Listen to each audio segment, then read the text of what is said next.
semua perbedaan ini dalam istilah fikih umroh terutama dan haji kita bisa menjadi orang-orang yang dipercaya sama jamaah untuk bisa menjadi apa istilahnya? Untuk menjadi konsultan ataupun yang lainnya dalam perjalanan. Bapak Ibu, eh, sebelum kita mulai di siang hari ini, sama-sama kita membaca basmalah. Bismillahirrahmanirrahim. Bismillahirrahmanirrahim. Semoga acara ini diberikan kelancaran, Amin. diberikan apa kemudahan terutama karena kita by Zoom ya. Hujan-hujan ini biasanya jaringannya agak kurang bagus. Mudah-mudahan juga jaringannya lancar. Insya Allah kita bisa hadir sampai dengan jam 15 rencana. Nggak panjang kok Bapak Ibu, jadi siap ya untuk bisa ikut serta sampai akhir. Dan saya yakin tema-tema yang diberikan sama Ustaz Erika itu nggak bosenin. Karena beberapa banyak testimoni yang masuk di kami, banyak yang terus ingin bertanya, banyak terus juga yang ingin mengambil ilmu yang ada terkait dengan bagaimana pedoman-pedoman kita menjadi pembimbing atau menjadi tour leader di dunia umrah dan haji ini. Sebelum saja Erika mulai, oh sudah hadir, selamat datang saja Erika. Sebelum kita mulai materi utama, izinkan di sini hadir juga Bapak Haji Iwan Giwangkara selaku Sekjen Indonesian Travel Muslim Association yang dimana kalau saya sampaikan ada beberapa yang non anggota ini beliau ini bisa dibilang sudah pengalaman puluhan tahun, hampir 40 tahun mungkin kalau nggak salah Pak Iwan ya di dunia Ya, betul, pariwisata, Pak. di dunia yang lainnya. Beliau juga sekarang menjadi seorang entrepreneur dan pengusaha di bidang dari mulai tour, umroh, haji dan sudah merambah ke bidang-bidang F&B ya, ada resto dan perhotelan juga terutama. Sampai saat ini beliau juga aktif di dunia pariwisata menjadi praktisi, menjadi trainer dan menjadi terutama bagi kami adalah beliau adalah mentor kami karena salah satu mentor kami ini senior-senior kami yang 30 tahun 40 tahun ini adalah senior-senior kami yang memang kami terus menimba ilmunya di sini. Selanjutnya kami persilakan kepada Bapak Jiwan Kuangkara untuk membuka memberikan kata sambutan di acara hari ini. Semoga acara ini kita bisa berjalan lancar. Silakan Bapak Iwan untuk menyampaikan. Baik, eh, Assalamualaikum warahmatullahi wabarakatuh. Waalaikumsalam warahmatullahi wabarakatuh. Alhamdulillahirabbil alamin wassalatu wassalamu ala asrofil anbiya wal mursalin wa maulana Muhammadin wa ala alihi wa ashabihi azmain. Ba'du yang saya hormati dan saya muliakan Ustazah Ibunda Erika Dewi yang siang ini jadi pemateri. Kemudian juga tak lupa saya ucapkan salam profesi kepada seluruh peserta Zoom siang ini yang saya yakin semuanya adalah merupakan sebagai seorang tour leader, ya, wabil khusus tour leader yang berhubungan erat dengan perjalanan ibadah umroh maupun haji. Eh, Saudara-saudara, rekan-rekan, sahabat-sahabat yang ada di Zoom ini, saya lihat ini jumlahnya sudah hampir 50 ya. 50 ini Ya, kalau Pak. kalau di bus sudah satu bus itu, kalau di kelas sudah satu kelas. Merupakan satu kebanggaan juga ini kita bisa sama-sama apa namanya menimba ilmu atau bertukar pikiran. Juga kepada Pak Pundi selaku pelaksana acara ini, mudah-mudahan ini bisa menjadi manfaat. Amin. Sahabat sekalian, memang profesi tour leader ini, saya katakan selalu bilang tour leader itu adalah profesi karena memiliki atau pekerjaan yang memiliki rasa penuh tanggung jawab dan harus memiliki ilmunya. Jadi tidak ada apa namanya tour leader ini hanya sebatas apa ya, sebatas mengantar tamu atau mengantar jamaah, tapi tidak demikian. Tour leader ini sudah menjadi idiom secara general sebagai pemimpin perjalanan wisata, ya, termasuk juga yang membimbing atau membawa rombongan perjalanan umroh. Tetapi berdasarkan pengalaman saya di dalam menjalankan ibadah, menjalankan tour leaderan ini, beda sekali dengan tour leader yang konvensional. Ya. Tadi sudah sampaikan oleh Pak Ade selaku moderator, memang betul saya udah lama sekali di bidang pariwisata ini, tour and travel khususnya, dan sudah jadi tour leader sejak usia saya berapa ya? 25 tahun ya. Sekarang sudah kepala 6. Bisa dibayangkan. Udah, udah lama banget gitu. Nah, perubahan-perubahan ini memang membutuhkan kita inovasi-inovasi dan membutuhkan juga pengetahuan-pengetahuan tambahan karena yang kita bawa itu adalah manusia. Di mana manusia itu memiliki karakter, memiliki sifat, memiliki pengetahuan, memiliki standarisasi, memiliki standar hidup, dan macam-macam lah. Sehingga kita harus bisa mengadaptasi dengan berbagai macam karakter manusia itu supaya semuanya itu terpuaskan gitu kan. Maka dari itu, Bu Ustazah Erika, teman-teman sekalian, khusus untuk teledar umroh itu saya kurang paham. Saya sepakatnya itu saya bilang sebagai Hadimul Haramain, sebagai pelayan tamu Allah di dua kota tanah suci Makkah dan Madinah tentunya. Atau mungkin juga ada yang ke Aqsa dan seterusnya gitu kan. Nah, jadi sebagai Hadimul Haramain itu tentu karakternya itu beda dengan tour leader konvensional lah kalau saya sebutkan seperti itu ya. Jadi karena kita ini ingin mengajak orang untuk beribadah tentunya berbuat kebaikan. Maka dari itu beda sekali dengan kalau kita misalnya katakanlah yang paling simpel lah kita pergi ke Hong Kong misalnya kan. Ke Hong Kong kan orang untuk bergembira, untuk berbelanja ya. Jadi di dalam kita memberikan informasi kepada jamaah juga sebagai kepada peserta tur dan sebagainya juga tidak ada kaitannya dengan ibadah, happy aja. Tapi kita bagaimana sekarang membuat ibadah itu happy. Nah ini yang membuat ibadah happy ini yang kadang-kadang di lapangan itu ada kendala. Kenapa? Kenapa nih saya katakan kendala?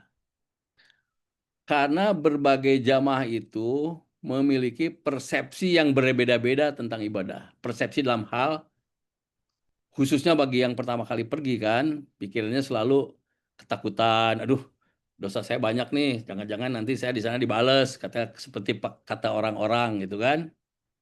Khusus yang perempuan, aduh saya khawatir nanti pas waktunya ibadah saya datang bulan atau haid gitu kan. Nah itu tugasnya Bu Erika tuh, nanti gimana tuh caranya ya gitu kan. Nah kemudian juga berbagai macam gitu kan. Dan berdasarkan pengalaman yang saya alami itu bahwa sepenuhnya jamaah itu menyerahkan diri kepada tour leader. Sami awatona.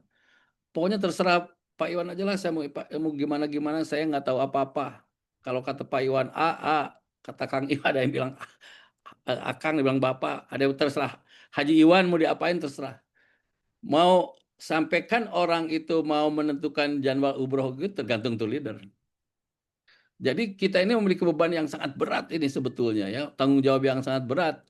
Bagaimana kita bisa membawa, membimbing dan melayani tentunya.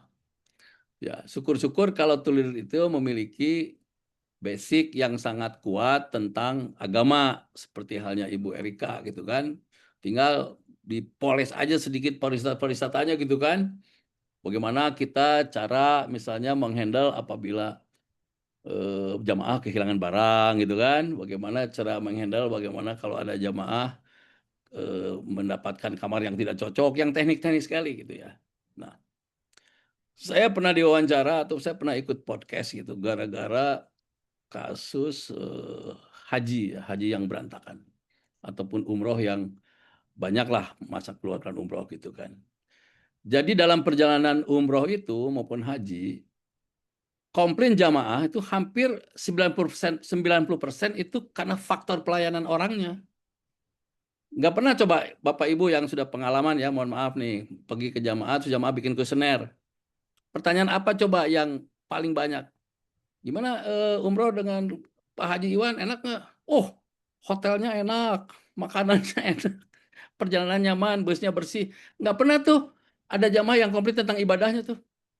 Ah, susah banget kita ke masjid. Perasaan kita nggak husu. Ini hampir tidak ada. Hampir tidak ada jamaah yang komplain tentang peribadatan. Kebanyakan komplain tentang fasilitas dan pelayanan. Yang mana fasilitas dan pelayanan itu adalah tergantung kepada orangnya itu. Nah, maka dari itu Bapak Ibu sekalian, saudara-saudara, sahabat yang ada di Zoom ini, pada kesempatan ini kita mari sama-sama bertukar pikiran, ya, kita sama-sama sharing. Saya pun tidak lebih pintar dari saudara-saudara yang ada, karena kebetulan aja saya lahir lebih dulu, itu aja intinya sebetulnya ya. Kalau kepandaian dan kepintaran itu kan beradaptasi sesuai dengan kondisi. Dulu waktu awal-awal saya merintis bisnis umroh dan saya sering membawa jamaah, jauh beda dengan sekarang. Jauh beda dengan sekarang. Sekarang ini kan sudah ada teknologi, ada nusuk lah, ada macam-macam itu aplikasi-aplikasi yang yang harus dimiliki oleh jamaah, dan ini semua harus di guidance oleh tool leader. Maka dari itu tool leader juga harus mengikuti perkembangan dan teknologi.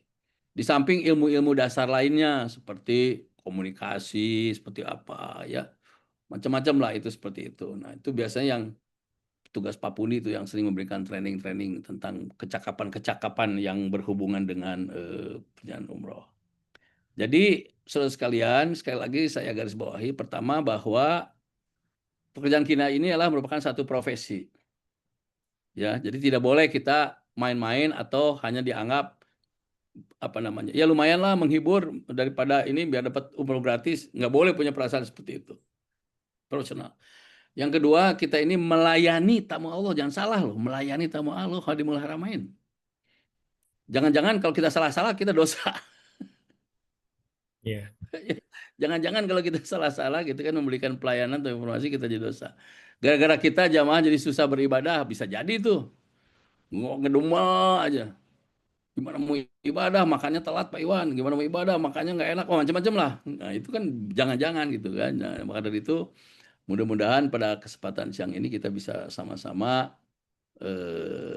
mengikuti apa yang disampaikan Ibu Ustazah Erika, khususnya bagi kaum perempuan ya, kaum perempuan gitu. Karena kaum perempuan itu juga banyak persoalan, bukan banyak masalah, banyak persoalan yang harus diketahui dan diselesaikan sehingga ibadah itu bisa tumaninah, bisa nyaman ya, dan pulang umroh bisa mendapatkan umroh yang mabruroh. Saya kira itu barangkali. Nah, itu barangkali Pak Pundi, Pak Ade, dan teman-teman sekalian, pengantar dari saya. Saya mengucapkan selamat mengikuti Zoom ini. Semoga ilmu yang diberikan oleh pembicara bisa kita ambil manfaat dan bisa mendapatkan keberkahan dan ilmu buat kita semua. Amin. Selamat sekali lagi. Billahi taufiq wal hidayah. Wassalamualaikum warahmatullahi wabarakatuh. Waalaikumsalam Waalaikumsalam. warahmatullahi Baik, wabarakatuh. terima kasih banyak Pak Iwan atas kata pembuka di siang hari ini. Langsung saja, karena udah banyak nih yang nunggu Ustazah Erika, jadi tanpa panjang lebar, panjang kalam kami menyampaikan. Silakan kepada Ustazah Erika untuk langsung kita mendengarkan materi dari beliau dan langsung nanti dengan boleh ya Ustazah Erika kalau tanya jawab juga silakan ya. Boleh, Jadi Mangga. jadi kita ini diskusi dan pemaparan materi. Silakan Ustazah Erika. Ya, syukran jazakumullah khairan. Assalamualaikum warahmatullahi wabarakatuh. Waalaikumsalam. Alhamdulillahirabbil alamin wa bihi nasta'inu ala umurid dunya waddin. Allahumma salli wa sallim wa barik ala sayyidina Muhammad wa ala alihi wa sahbihi ajmain wa man tabi'ahum bi ihsanin ila yaumiddin. Rabbi israh li sadri wa yassir li amri wahlul 'uqdatam min lisani yafqahu qawli, amma ba'd. Alhamdulillah, hadirin hadirat yang dirahmati Allah Subhanahu wa taala. Insyaallah hari ini kita akan membahas fikih, ya, fikih khusus tour leader berkaitan dengan haji dan umroh ya. Insyaallah kalau kita bicara fikih untuk tour leader, berarti sebenarnya ini tour leader yang tadi disebutkan oleh Pak Iwan ya. Tour leader khusus ya. Tour leader khusus jadinya sebenarnya sih pelayan tamu Allah atau khadimul haramain ya. Karena memang kalau kita bicara tour leader yang lain tentunya tidak ada pembahasan khusus terkait fikih ya. Artinya biasanya ya kita hanya bicara tentang destinasi, kita bicara tentang grup, siapa yang kita bawa gitu ya, tujuannya apa. Tapi kalau ini niatnya aja udah harus dijaga ya, karena memang kita mau ke tanah suci. Dan juga apalagi semakin ke sini kita lihat banyaknya efisiensi ya, jadinya tour leader nggak hanya tour leader ya, kadang-kadang tour leader itu adalah pembimbing ibadah. Sekaligus jadi guide gitu ya, sekaligus, jadi apa, mutawif lagi ya itu kalau ke sana ya. Jadi artinya merangkap-rangkap. Nah, ketika merangkap-rangkap ini jadi nggak bisa seperti tour leader saja ya, dia harus dibekali dengan, keilmuan dari sisi fikihnya agar jamaah yang dibawa beribadah ini juga insya Allah sah ibadahnya. Insya Allah jamaah yang dibawa ini nggak asal saja mengerjakan, ibadah ataupun ritual haji dengan umrohnya ya. Oleh karena itu penting buat kita pada akhirnya untuk melihat ya, melihat apa sih yang sebenarnya harus kita kerjakan ya dari sejak pertama kali kita menjadi tour leader atau membawa jamaah ya. Ini fikih umroh untuk haji dan safar ya. Pengertian umroh sendiri. Saya izin untuk share screen Pak Pundi atau Mas Ade. Su- Silakan Ustaz, Sudah, silakan. sudah, Ya, sudah. oh sudah ya.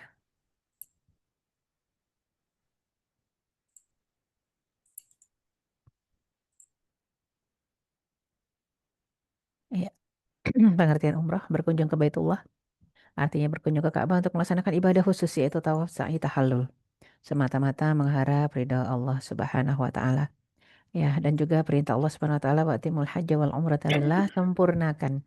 Artinya dari setiap prosesi yang kita kerjakan dalam haji dengan umroh, kita harus bisa memastikan insya Allah ini sudah sempurna. Jadi jangan sampai ada kurang, apalagi kurangnya itu dari sisi rukun gitu ya. Sesuatu yang tidak boleh tidak harus ada semuanya ya. Nah, hukum-hukum dalam umroh. Rukun umroh. Ada wajib umroh dan ada sunnah umroh. Tentunya kalau rukun ini sesuatu yang harus ada. Kalau tidak ada satu saja, maka tidak sah ibadahnya. Nah, kalau kita bicara tentang wajib umroh, maka dia harus ada, tapi kalau tidak ada bisa digantikan. Ya, digantikannya dengan penyempurna. Dam itu penyempurna, bukan hukuman sebenarnya ya.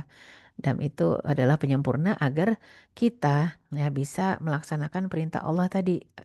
Untuk apa? Itmamul hajj wal umrah. Ya, wa atimmu al hajj wal umrata lillah, sempurnakan. Nah, untuk menyempurnakannya, ada kalanya kalau itu berkaitan dengan wajib, maka kita harus bayar dam.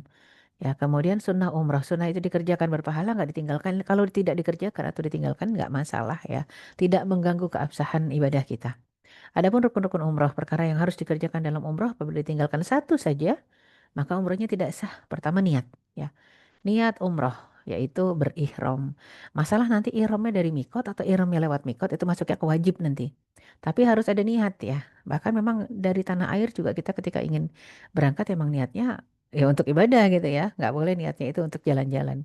Niatnya ya untuk ibadah umroh ya. Nanti ini berkaitan erat dengan apalagi kalau wanita yang haid ya. Kalau awalnya sudah niat untuk umroh ke tanah suci ya sudah niatkan umroh itu harus kuat dijaga walaupun dia dapat haid ya.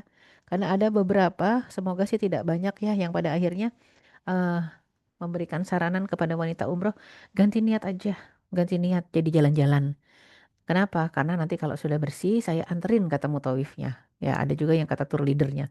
Saya anterin nanti ke mikot. Waduh, repot nih. Jadi ada yang sekali-kalinya ke tanah suci haid sampai hari terakhir dan dia hanya niat disuruh hanya berniat jalan-jalan. Nggak boleh niat yang lain. Kenapa? Karena katanya kalau niatnya udah umroh dan di mikot pula kita niatnya, maka kan terpaksa harus menyelesaikan. Sedangkan dia tidak boleh tawaf. Nah, jadi ini kekurangan ilmu ya, saya bilang karena banyak kemudahan yang diberikan oleh pendapat-pendapat fikih para ulama ya. Kenapa kita ngambil yang justru sudah mengeluarkan uang yang banyak, beli tiket ya, kemudian beli visa, beli paket gitu kan ya. Beli paket perjalanan sampai sana disuruhnya niatnya jalan-jalan. Nah, ini satu hal yang sangat disesalkan ya. Niat umroh harus ada tawaf, sa'i, tahallul dengan tertib. Jelas ya, harus ada tawaf, sa'i, tahallul, tertib. Artinya lima-limanya ini harus dikerjakan sesuai urutan. Barulah sah ya rukun umrohnya.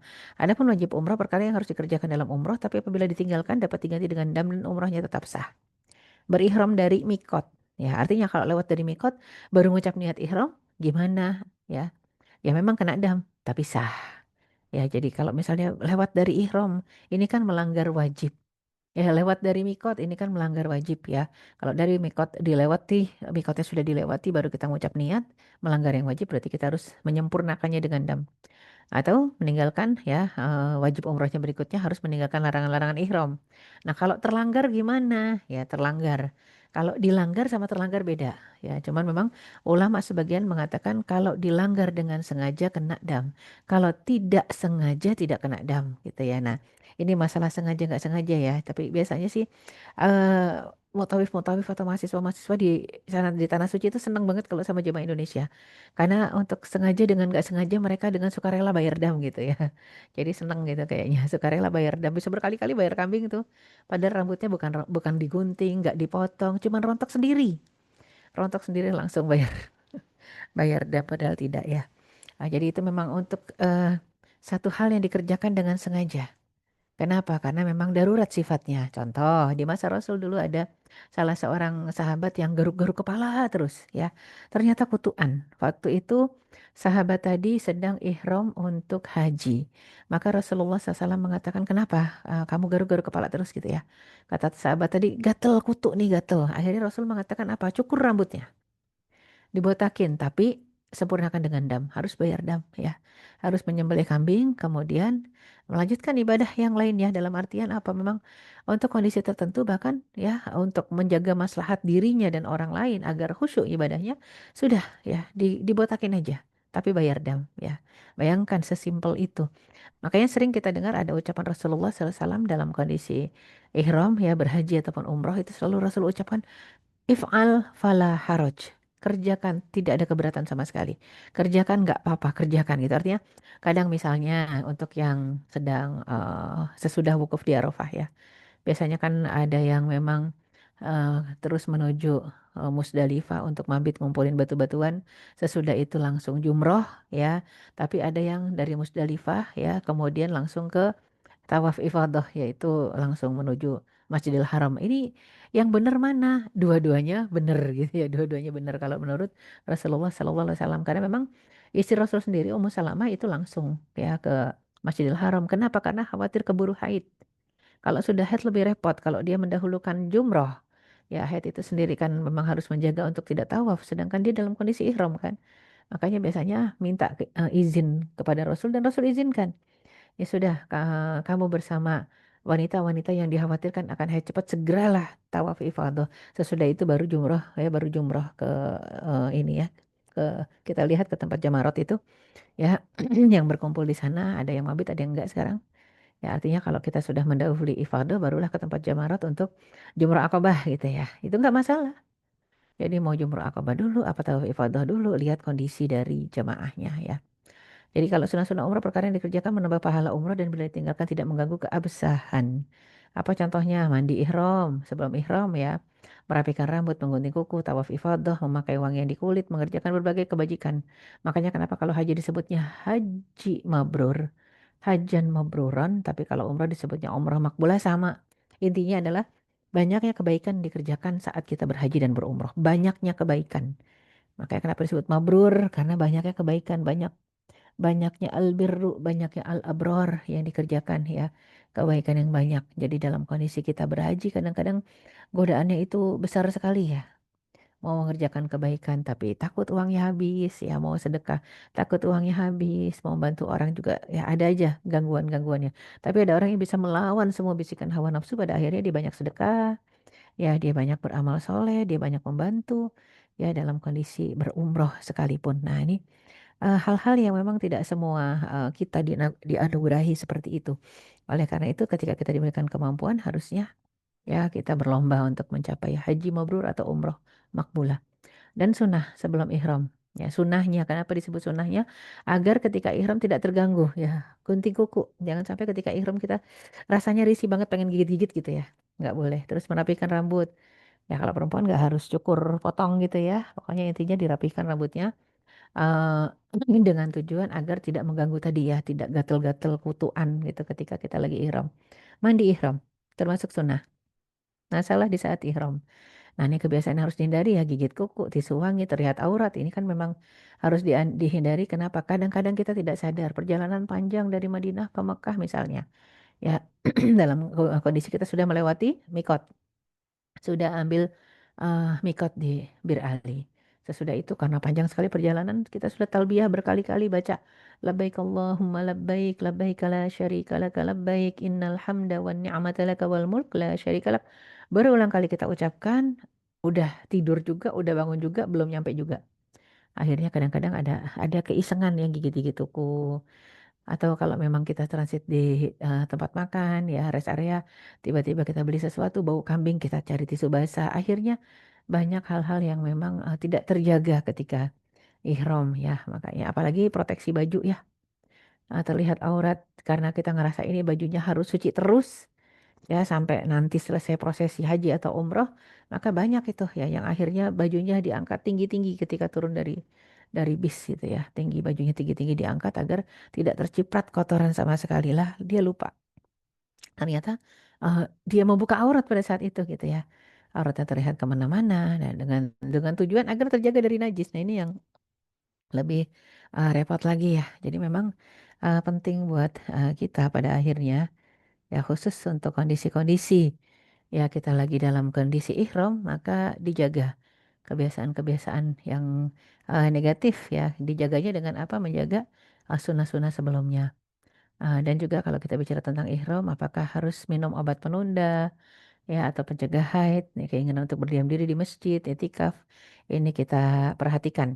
Apakah boleh minum obat penunda haid? Silahkan, asalkan sudah konsultasi dengan dokter kandungan jauh sebelum keberangkatan. Ya, kemudian keinginan untuk berdiam diri di masjid, etikaf dalam kondisi haid misalnya, ya. Ziarah ke raudhah yang jelas kalau itikaf itu dilarang. Tapi kalau sekedar lewat untuk ke raudhah nggak masalah. Asalkan kita punya jaminan tidak mengotori masjid dengan darah kita ya. Nah kadang-kadang juga ada yang pengen tawaf sunnah. Nah kalau dalam kondisi haid ada pun tawaf yang wajib saja kita tidak bisa kerjakan ya, namanya tidak boleh tawaf ketika sedang haid, maka apalagi tawaf-tawaf yang sunnah ya. Jelas tidak diizinkan, tidak dibolehkan. Tahan diri untuk tidak tawaf.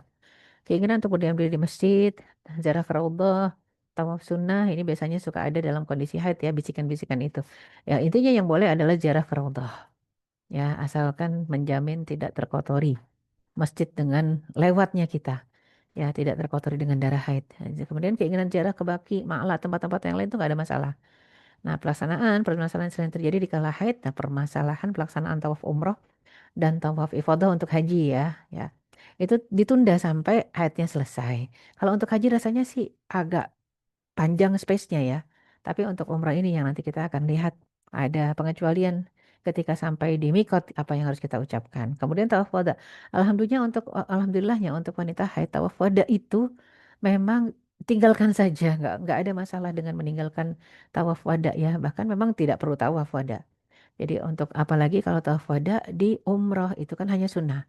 Ya artinya haid nggak haid dikerjakan nggak masalah sebenarnya. Adapun tawaf wada di haji, nah kalau kita dalam kondisi sehat tidak haid kita tinggalkan maka kita kena dam karena dia masuk wajib haji ya. Nah itu perbedaan utama antara umroh dengan haji, masalah tawaf wada bagi wanita yang sedang haid. Adapun kalau wanita tadi haid di haji sekalipun tidak perlu tawaf wada, yaitu keringanan syariat yang luar biasa ya. Maka ini banyak yang ke skip di saya sebentar. Mikot belum selesai ya. Iya, kita lihat tadi ya. Kita sampai di sini. Wajib umroh sudah, kemudian sunnah umroh. Ya, sunnah sebelum ihram, nah niatnya ya. Gimana dengan niat? Ya, niat di mikot. Niat di mikot itu yang jelas di kita ketika sampai di Bir Ali misalnya kalau dari Madinah ya. Kalau dari Madinah untuk umroh, maka kita ngambilnya mikotnya Dzulhulaifah ataupun Bir Ali.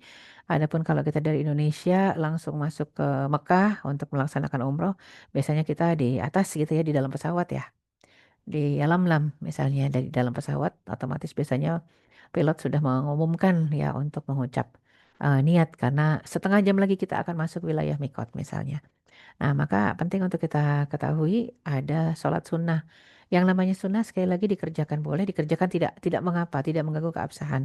Sholat sunnah 2 rakaat di mikot, sholat sunnah ihram. Ya, kemudian niat umrah di dalam kendaraan. Otomatis kalau memang kita ngelewatin Yalamlam ya dalam pesawat. Kalau kita memang dari Madinah, otomatis berhenti di Bir Ali atau Dzulhulaifah. Ya, kenapa dalam kendaraan? Kenapa nggak pas turun aja? Pas turun silakan ngucapin masing-masing. Nah, jadi pengalaman yang udah kalau mengucap masing-masing itu kadang ada yang kelupaan udah ngucap atau belum. Ya, jadi memang alangkah baiknya kalau bersama-sama dipimpin oleh tour leader atau mutawif yang ada. Ya, dan memperbanyak talbiyah setelah mengucap niat ya. Apa itu niatnya? Boleh kita pilih nawaitul umrata wa ahramtu biha lillahi ta'ala. Itu kalau umroh, kalau haji gimana? Nawaitul hajja wa ahramtu bihi lillahi ta'ala. Atau yang lebih simpel lagi, labbaik Allahumma umratan atau labbaik Allahumma hajjan. Itu lebih pendek lagi. Mau dua-duanya nggak masalah juga ya. Kalau kita ambil ya udahlah saya ngucap dua-duanya aja. Labbaik Allahumma hajjan dan juga plus tadi ya. Nawaitul hajja wa ahramtu bihi lillahi ta'ala. Atau nawaitul umrata wa ahramtu biha lillahi ta'ala. Nggak ada masalah. Itu kan niat ya. Pengucapannya boleh pakai versi yang mana saja. Nah, setelah mengucapkan niat umroh diperbolehkan mengucap syarat tahallul. Jika dikhawatirkan ada halangan seperti sakit, kondisi bahaya, ada musuh di sana, kemudian untuk wanita haid ucapkan atau sekarang belum haid tapi udah prediksi nih. Kayaknya sesudah mengucap terus masuk ke haid gitu ya, masuk waktu haid. Mendingan dia mengucapkan ini atau baru 1 hari mungkin nyampe di tanah suci kemudian haid ya. Jadi dia mengucapkan ini. Allahumma mahilli haitsu habastani. Ya Allah tempat tahallulku di mana saja engkau menahanku. Ya, menahan dengan takdirmu maksudnya ya. Artinya apa? Ketika sampai hari terakhir dia harus meninggalkan kota suci Mekah dan dia belum selesai menstruasinya, maka ya dia boleh mengerjakan tawaf yang normal seperti biasanya asalkan sudah ditutup jalan keluar darah dan dia sudah mandi wajib ya. Mandi wajib nggak pakai sabun nih. Ya, jadi nggak harus pakai sabun dan memang dalam kondisi ihram tidak pakai wangi-wangian ya. Jadi ibarat mandi wajib jebur-jebur ya, kemudian dia tutup jalan keluar darah, dia tawaf. Dia sa'i, dia tahalul, sesudahnya bayar dam. Sesudah mengucap Allahumma mahili haitsu habastani tapi tetap harus menunggu sampai hari terakhir. Nggak boleh ketika pertama kali masuk, hari pertama masuk langsung mengerjakan tawaf, sa'i, tahalul bersama jemaah yang lain nggak boleh. Dia harus menanti sampai jemaah yang lain misalnya mau mengerjakan tawaf wada. Nah, udah dia harus mengerjakan tawaf. Tawaf tadi ya urutannya. Kalau haji ya tawaf ifadah, kalau umroh ya tawaf umroh. Habis itu sa'i dan tahallul tertib. Ya. Artinya apa? Dia harus menunggu hari terakhir karena ini adalah suci daruratnya. Dia harus kena dam kambing. Gak boleh pakai yang puasa damnya ya. Dan dengan mengucapkan persyaratan ini baik dalam umroh ataupun haji jika seseorang terhalang untuk menyempurnakan manasiknya maka dia dibolehkan tahalul. Dan ada 2 pendapat. Yang satu tetap wajib bayar dam, satu lagi bahkan mengatakan tidak perlu bayar dam.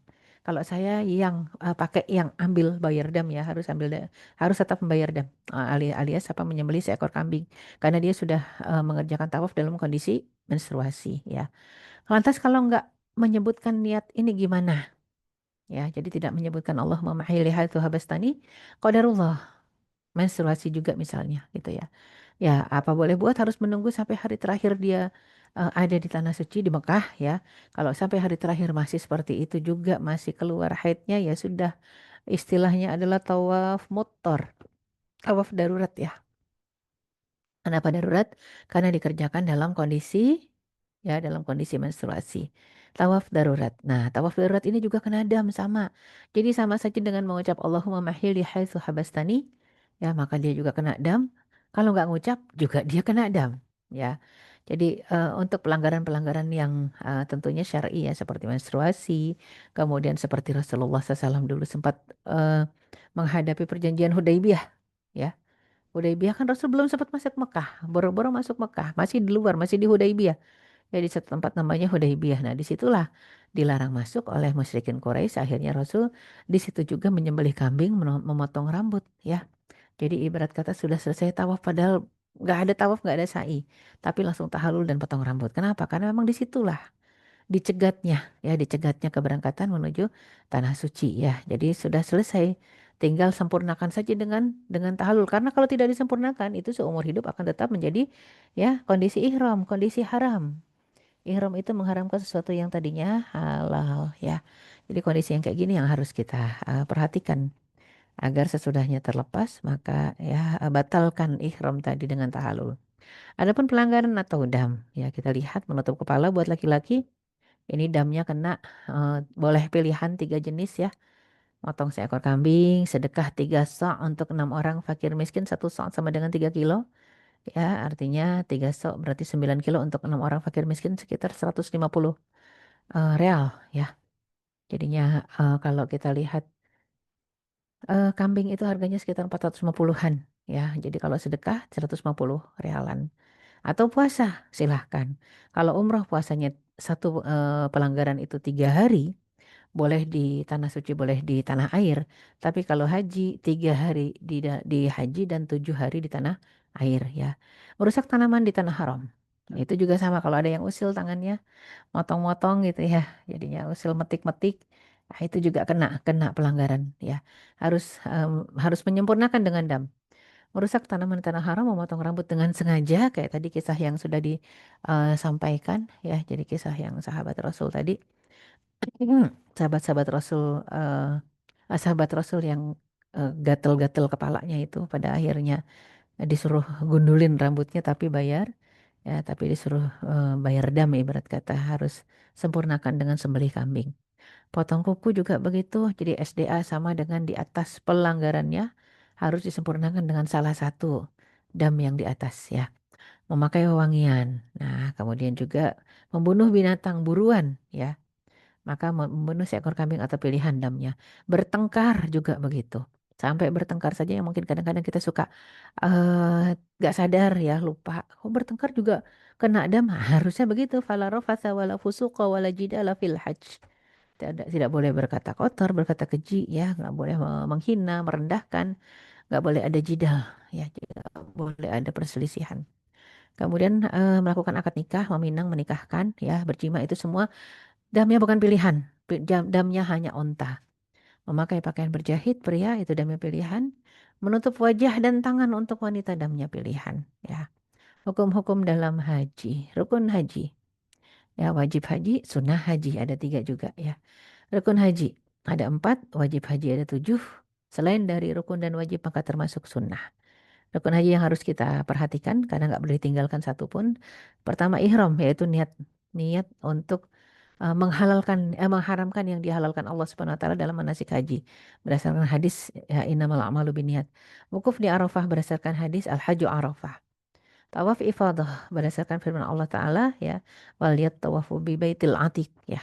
Dan kemudian sa'i.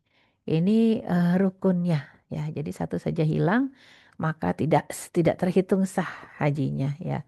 Ada ihram, ada wukuf di Arafah, ada tawaf ifadah dan kemudian sa'i ya. Adapun wajib haji. Wajib haji ini tadi kita sudah sebutkan juga sama ya dengan dengan umrah ya, ihramnya di mikot. Ini masalahnya wajib haji ini juga ada sebagian yang mengatakan wukuf di Arafah masuk wajib haji. Kalau saya lebih masuk rukun ya. Tadi disebutkan di rukun juga, di wajib juga ditulis karena ada pendapat ulama yang mengategorikan ketika tidak sanggup untuk uh, ya ini kita di wukuf di Arafah, maka diperbolehkan untuk membayarnya dengan dam ya. Sehingga kalau dilihat kok wukuf di Arafah masuk ke bagian wajib haji. Sebagian kecil ulama bilang begitu. Tapi kalau saya pakai pendapat yang al-hajju Arafah. Al-hajju Arafah. Patokannya justru Arafah saja. Sudah di Arafah udah selesai gitu ya. Kemudian mabit di Musdalifah. Pendapat Ibnu Qayyim termasuk ya. Jadi mabit di Musdalifah kebanyakan ulama mengatakan itu wajib haji. Tapi pendapat Ibnu Qayyim termasuk rukun. Jadi kalau pendapat Ibnu Qayyim mau nggak mau harus mabit di Musdalifah. Padahal sekarang kan kebijakannya murur ya. Murur, jalan aja jalan. Kebijakannya sekarang malah diperintahnya untuk jalan saja. Mururon, ibarat kata murur di Musdalifah itu ya. Nah, jadi sekarang sudah lebih diperluas lagi sebenarnya. Bukan hanya areanya, area mabit, akan tetapi diperluas lagi kebijakan-kebijakan fikihnya. Makanya ada perluasan Mina, ada perluasan Musdalifah, ada perluasan. Karena memang sangat sempit sesak kalau tidak ada perluasan. Ya, kemudian mabit di Mina. Ini wajib haji ya, makanya ada orang yang malah digantikan oleh orang lain saja ya untuk masalah minanya, ya artinya dia tidak ikut-ikutan mabit dan dia tidak ikut-ikutan jumroh. Ada yang seperti itu, apalagi kondisi-kondisi tertentu yang sudah sepuh ya dan juga berjalan jauh dari tenda ke tempat jumroh itu bisa diwakilkan, ya diwakilkan oleh orang lain. Kemudian melontar jumroh secara berurutan masuk wajib haji juga. Cukur gundul, cukur pendek, ya dan juga tawaf wada. Ini masalah perbedaan pendapat juga, tapi kalau saya lebih sepakat yang cukur gundul ya, bukan cukur pendek. Maka Rasul mengatakan yang cukur gundul pahalanya lebih banyak dibandingin cukur pendek gitu ya. Tadi melontar jumroh secara berurutan. Nah, kemudian ihram dan larangan-larangannya. Ihram jelas mengharamkan sesuatu yang sebelumnya dihalalkan. Ya, jadi ihram kalau tahallul menghalalkan sesuatu yang tadinya diharamkan oleh ihram, ya. Makanya kenapa harus diakhiri dengan tahallul? Kalau enggak susah kita, ya susah beraktivitas dalam kondisi kita ihram sampai di tanah air masih juga enggak tahallul-tahallul. Nah, itu jangan sampai. Laki-laki memakai pakaian berjahit, memakai alas kaki yang menutupi jari-jari kaki dan mata kaki atau tumit. Dan menutup kepala dengan penutup yang melekat. Dalam artian ketika penutupnya tidak melekat enggak masalah. Payung, ya apalagi. Pokoknya jangan melekat di kepala. Payung nggak apa-apa, bertedeng artinya bertudung gitu ya. Jadi dengan bangunan itu juga nggak masalah. Nah, memakai pakaiannya jelas kalau laki-laki hanya 2 helai, kemudian alas kakinya dan masalah kepala yang harus dibuka.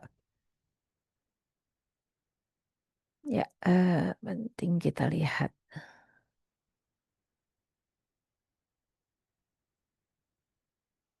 Sebentar ini kadang-kadang suka. Iya.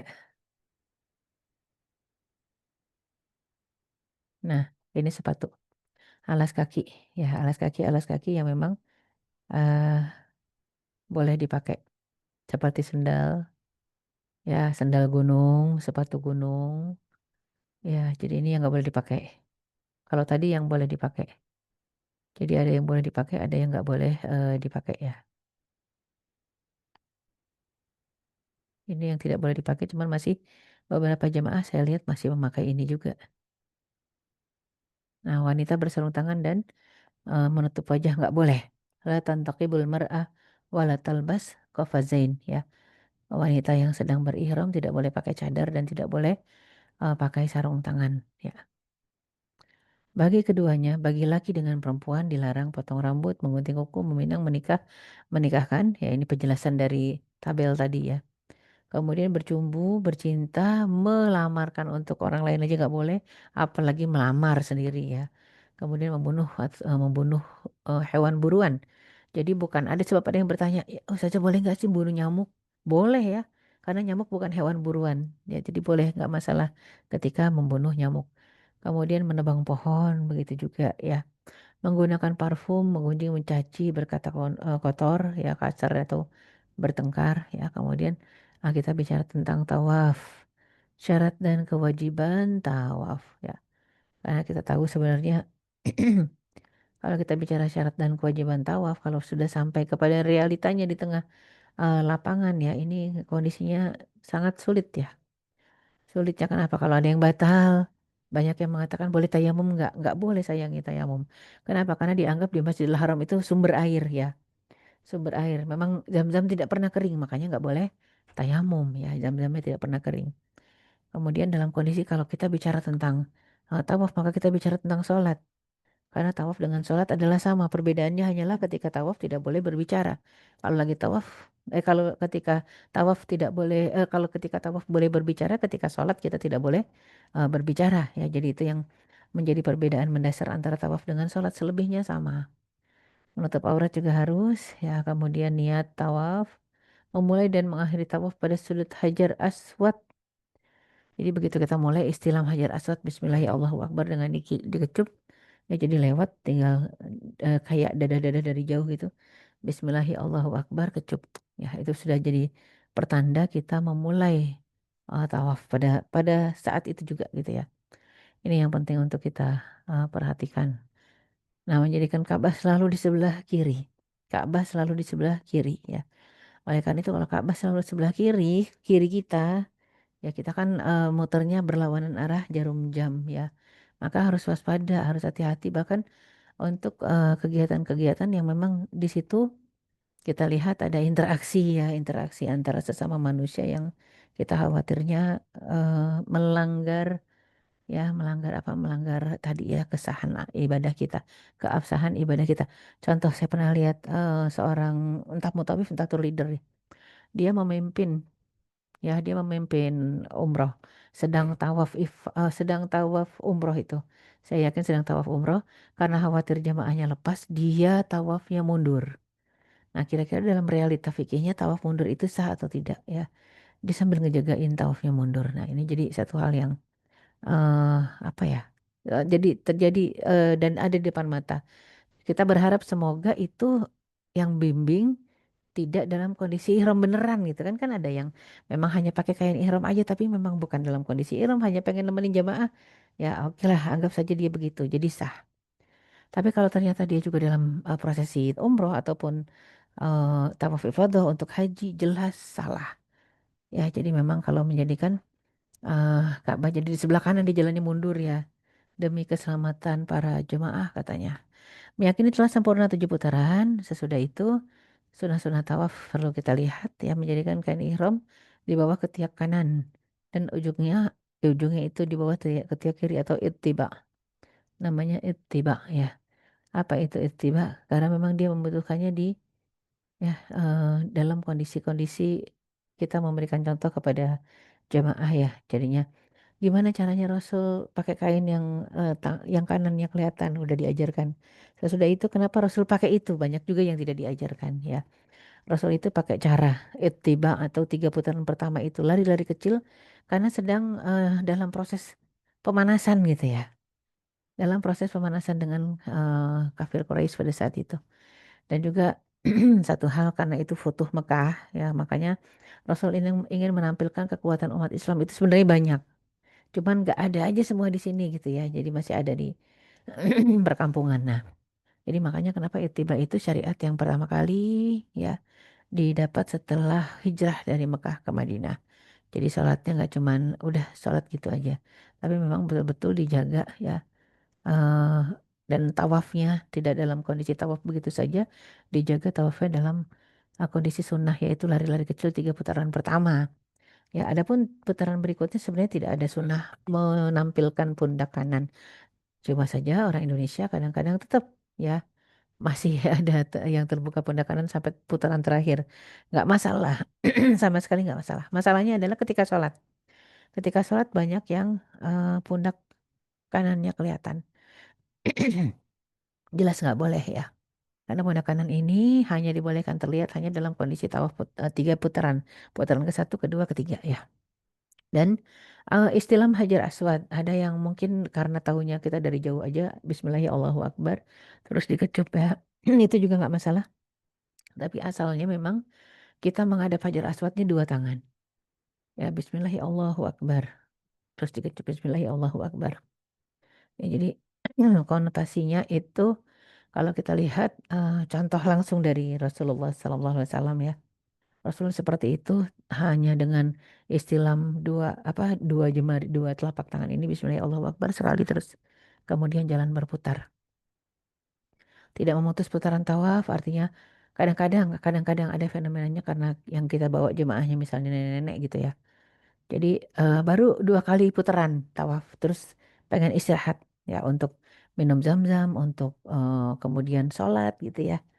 Ini nggak boleh sebenarnya. Jadi yang paling baik adalah tidak memutus putaran tawaf terus saja sampai 7. Ya, terus sampai 7. Makanya kenapa ada keringanan-keringanan banyak sekali yang diberikan oleh Allah Subhanahu wa taala. Ya, jadi keringanan-keringanan itu kalau capek berhenti nggak masalah sebenarnya. Kalau capek sedikit berhenti duduk nggak masalah. Cuman hanya saja jangan sampai rutin ya berapa kali diputus lagi gitu ya. Capek lagi dikit-dikit. Jadi usahakan kalau memang bisa, maka selesaikan putaran di bawah. Kalau nggak bisa, kita coba selesaikan putaran di atas. Entah itu tawaf, entah itu ya tadi disebutkan selesaikan putaran-putaran tadi. Ya entah itu kita berhenti tawaf karena letih ataupun kita berhenti tawaf ya disebabkan karena memang batal ya. Kan kalau batal mau nggak mau harus harus kita hentikan memang. Jadi tetap ya kondisinya kondisi yang paling utama adalah menjaga contohnya dari Rasulullah SAW. Sesudah tawaf, salat sunnah tawaf, memperbanyak doa dan zikir. banyak sekali yang berkaitan dengan doa dan zikir ya. Jadi setelah berhenti tawaf, perbanyak doa dan zikir apapun bentuknya, dan itu adalah apalagi titipan doa ya, doa dan zikir khususnya saat tawaf. Kemudian kita lihat sedikit ada Hajar Aswad, Multazam, pintu Ka'bah, Hijr Ismail, Rukun Yamani ya dengan Makom Ibrahim. Nah ini nomor 1 sampai nomor 6 ya, kita lihat betapa kalau nomor 1 aja berarti kita sedang berdiri dekat Hajar Aswad ya. Jadi memang ini Hajar Aswad. Ya ini Hajar Aswad nomor 1. Ya, kita lihat nih Hajar Aswadnya. Yang kedua adalah Multazam, antara sampai Rasul mengatakan baina wa baina qabri ya. Itu luar biasa, Raudhah min Riyadil Jannah. Adapun kalau antara Hajar Aswad dengan pintu Ka'bah nomor 3 itu adalah Multazam. Kalau di Raudhah itu juga dikabulkan doa, maka di Multazam juga dikabulkan doa. Ya, Hijr Ismail nomor 4. Kalau sedang tawaf tidak boleh lewat ke dalam Hijr Ismail karena niscaya tawafnya batal ya. Kemudian Rukun Yamani. Rukun Yamani biasanya sih jauh ya sesudah ini Makom Ibrahim. Sesudah ya, jadi Rukun Yamani itu di nomor 5. Adapun yang di belakang itu ya kita kalau mau sholat ya di sebagian dari Makom Ibrahim, kita di belakang sebelah sini. Adapun Rukun Yamani kita ucapkan ya Rabbana atina fid dunya hasanah wa fil akhirati hasanah wa qina adzabannar wa adkhilnal jannata ma'al abrar ya azizu ya ghaffar ya rabbal alamin. Itu antara Rukun Yamani ke Hajar Aswad ya. Kalau makam Ibrahim ini di belakangnya, kita diperintahkan untuk sholat. Setelah putaran ini selesai, belakang lagi tarik garis lurus ke belakang karena nggak mungkin di tengah-tengah situ kita sholat ya. Nah kemudian kita lihat lagi kalau sudah selesai di tawaf maka segera menuju sa'i. Tahu kita sa'i itu tidak terlalu panjang sebenarnya, akan tetapi dengan berdesakannya sekarang dan juga setidak panjangnya juga ada kiloan meter ya. Untuk bolak-balik itu ada yang mengatakan 3,8 kilometer ya, ada yang mengatakan 3,2 kilometer ya. Jadi banyak sekali ulama yang mengatakan tentang perkiraan jarak ya pada saat itu. Tapi intinya sa'i ini lebih mudah ya dibanding tawaf, karena kalau tawaf sulitnya ya harus menjaga kondisi kita bersuci ya. Dalam kondisi bersuci itu susah, itu sulitnya. Tapi kalau sa'i jauh lebih mudah. Dalam kondisi tidak suci saja dipersilahkan, nggak masalah. Intinya adalah sesudah mengerjakan tawaf yang sah sampai selesai barulah kita sa'i. Jangan sampai sa'i dengan penuh keraguan. Kalau sa'i penuh keraguan itu lebih lebih bahaya ya. Jadi mulainya sendiri harus Safa ke Marwah. Ketika mulainya saja sudah harus Safa ke Marwah, harus bisa dipastikan mana Safa mana Marwah. Ya, jadi mulainya kita dari Bukit Safa naik, kemudian turun lagi, kemudian naik lagi ke bukit ya Marwah, dan menghadap kiblat untuk berdoa. Sebenarnya tidak terlalu jauh, 420 meter ya dari Safa menuju Marwah dan sebaliknya. Ya, makanya dia mengatakan eh, meterannya itu 7 meter gitu ya. 3 meter, 3,7, 3,2. Ya, ada yang mengatakan 2,7, nggak banyak sebenarnya. Kalau kita mau hitung dikalikan 420 kalikan 7 ya kurang lebih 3 kiloan lah ya. Jadi memang Safa dan berakhir di Marwah ini bukan satu hal yang mau disebut ringan, ya nggak ringan, mau disebut berat, lebih ringan dibandingkan tawaf yang berdesak-desakan saat ini gitu ya. Walaupun sebagian mengatakan justru yang berat itu ketika tawafnya ringan, maka yang berat adalah sa'i yang panjang gitu ya. Jadi ternyata masing-masing orang berbeda untuk merasakan feel sa'i itu ringan atau berat, tapi yang paling penting dia adalah tempat yang paling dingin sekarang kalau di Tanah Suci. Tempat yang paling adem adalah tempat sa'i sekarang ya. Jadi banyak orang yang merasakan betah di tempat sa'i, tapi sayangnya kalau di tempat tawaf malah mulai kerasa berdesakannya, itu yang bikin ada kalau sudah sepuh pilih naik ini aja deh, naik golf car gitu ya. Jadinya lebih lebih aman. Nah, adapun sa'i jelas ketika disebut sa'i ya ini disebutkan perjalanan sa'i itu dari Safa ke Marwah, yang jelas filosofinya adalah Ibunda Hajar ya. Ibunda Hajar alaihissalam ya, Ibunda Hajar yaitu istri Nabi Ibrahim alaihissalam ya, yang memang memperjalankan diri dari Safa ke Marwah semata-mata mencari air untuk Ismail kecil ya. Dan dari situlah Allah berfirman untuk zam-zam, zam-zam, zam-zam, kumpul air zam-zam karena memang di sanalah kaki Ismail kecil ya di dekat jauh sebenarnya dari tempat sa'i. Dia lebih lebih mendekat ke sumur zam-zam sebenarnya pada saat itu dan dibantu oleh malaikat mengeruk kaki mengeruk sumur zam-zam dengan kakinya ya pada akhirnya terkeruk juga. Nah, ini suci dari hadas dan najis pada badan, pakaian dan tempat ini tidak menjadi wajib, makanya disebutnya sunnah ya. Karena kalau di tawaf dia akan menjadi satu hal yang harus ada. Kalau tidak sah tawafnya kalau kita nggak bersuci dulu. Tapi kalau untuk sa'i maka itu tidak masalah, tidak disyaratkan ya. Nah, kemudian berkesinambungan. Tawaf yang sah berkesinambungan, sa'i yang sah juga diharapkan berkesinambungan. Artinya tidak ada halangan-halangan yang seperti ya dadakan-dadakan gitu ya. BAB, BAK. Kita berharapnya begitu. Tapi kalaupun pada akhirnya hanya sekedar buang angin, dia tetap sah sa'inya. Dan kalau ternyata di tempat sa'i juga gimana pengen ke toilet, nggak ada pilihan harus ke tempat yang jauh toilet yang sebenarnya toilet terdekat tapi kalau kita adanya di sofa jadi jauh karena dia adanya di Marwah gitu ya. Di Marwah dan di luar, bukan di dalam ya. Di Marwah dan di luar dia bukan di dalam bangunan. Nah, kemudian juga mendaki Bukit Safa dan Bukit Marwah, setiap kali putaran sa'i sampai mentok ke bukit itu harus naik. Ya, setiap kali mentok ke bukit itu harus naik gitu ya. Jadi memang mendaki Bukit Safa dan Marwah pada setiap putarannya. Artinya jangan sampai kita salah jalur, pengen jalur yang di bawah aja tuh jalurnya kursi roda biasanya kalau di bawah. Ya, kemudian kita lihat lagi tempat kiblat, menghadap kiblat, takbir tahlil, kemudian berdoa sambil membaca sholawat ya. Ini memang yang dikerjakan oleh orang-orang zaman sekarang ketika ketika kita lagi Idul Adha atau Idul Fitri ya. Kadang-kadang kita takbiran kan. Allahu Akbar, Allahu Akbar, Allahu Akbar, la ilaha illallah, Allahu Akbar, Allahu Akbar walillahil hamd. Sama yang dibaca ketika sa'i juga seperti itu, bacaan salawat terutama ya. Dan penting untuk kita pahami para hadirin yang dirahmati Allah Subhanahu wa taala, ada kalanya kita ingin bersegera, maka begitu sampai ke Safa atau begitu sampai ke Marwah kita langsung naik lagi. Jadi kita tidak menghadap kiblat, tidak berdoa ya. Kita langsung turun. Begitu udah nyampe atas kita turun lagi. Buru-buru ya. Justru disitulah tingkat keletihan yang sangat terasa. Karena sudah kita rasakan, kita adakan eksperimen. Justru ketika kita letih dan kita menghadap kiblat, kita berdoa itu sisanya banyak sekali. Ya sisa tenaga yang kita miliki ya. Jadi jangan sampai akhirnya kita mengatakan yang penting selesai yang penting selesai ya. Padahal dalam kondisi kita menyalahi sunnah-sunnahnya ya. Kemudian kita lihat lagi berjalan cepat sepanjang lampu hijau. Jalan cepat, jalan cepat ya. Jalan cepat itu bukan berlari dan itu juga hanya untuk laki-laki. Jadi perempuan tidak perlu ikut-ikutan. Contohnya kalau zaman sekarang ya banyak juga yang mau ikut-ikut lari kan dari setiap travel, apalagi pembimbing ibadahnya nggak kenceng suaranya, ya maka mereka ikut. Setiap laki-laki lari, laki yang perempuan juga ikut lari-lari dan mereka sama sekali tidak menghilangkan kebiasaan untuk apa? Menyuarakan ya, menyuarakan tahlil, takbir, tahmid.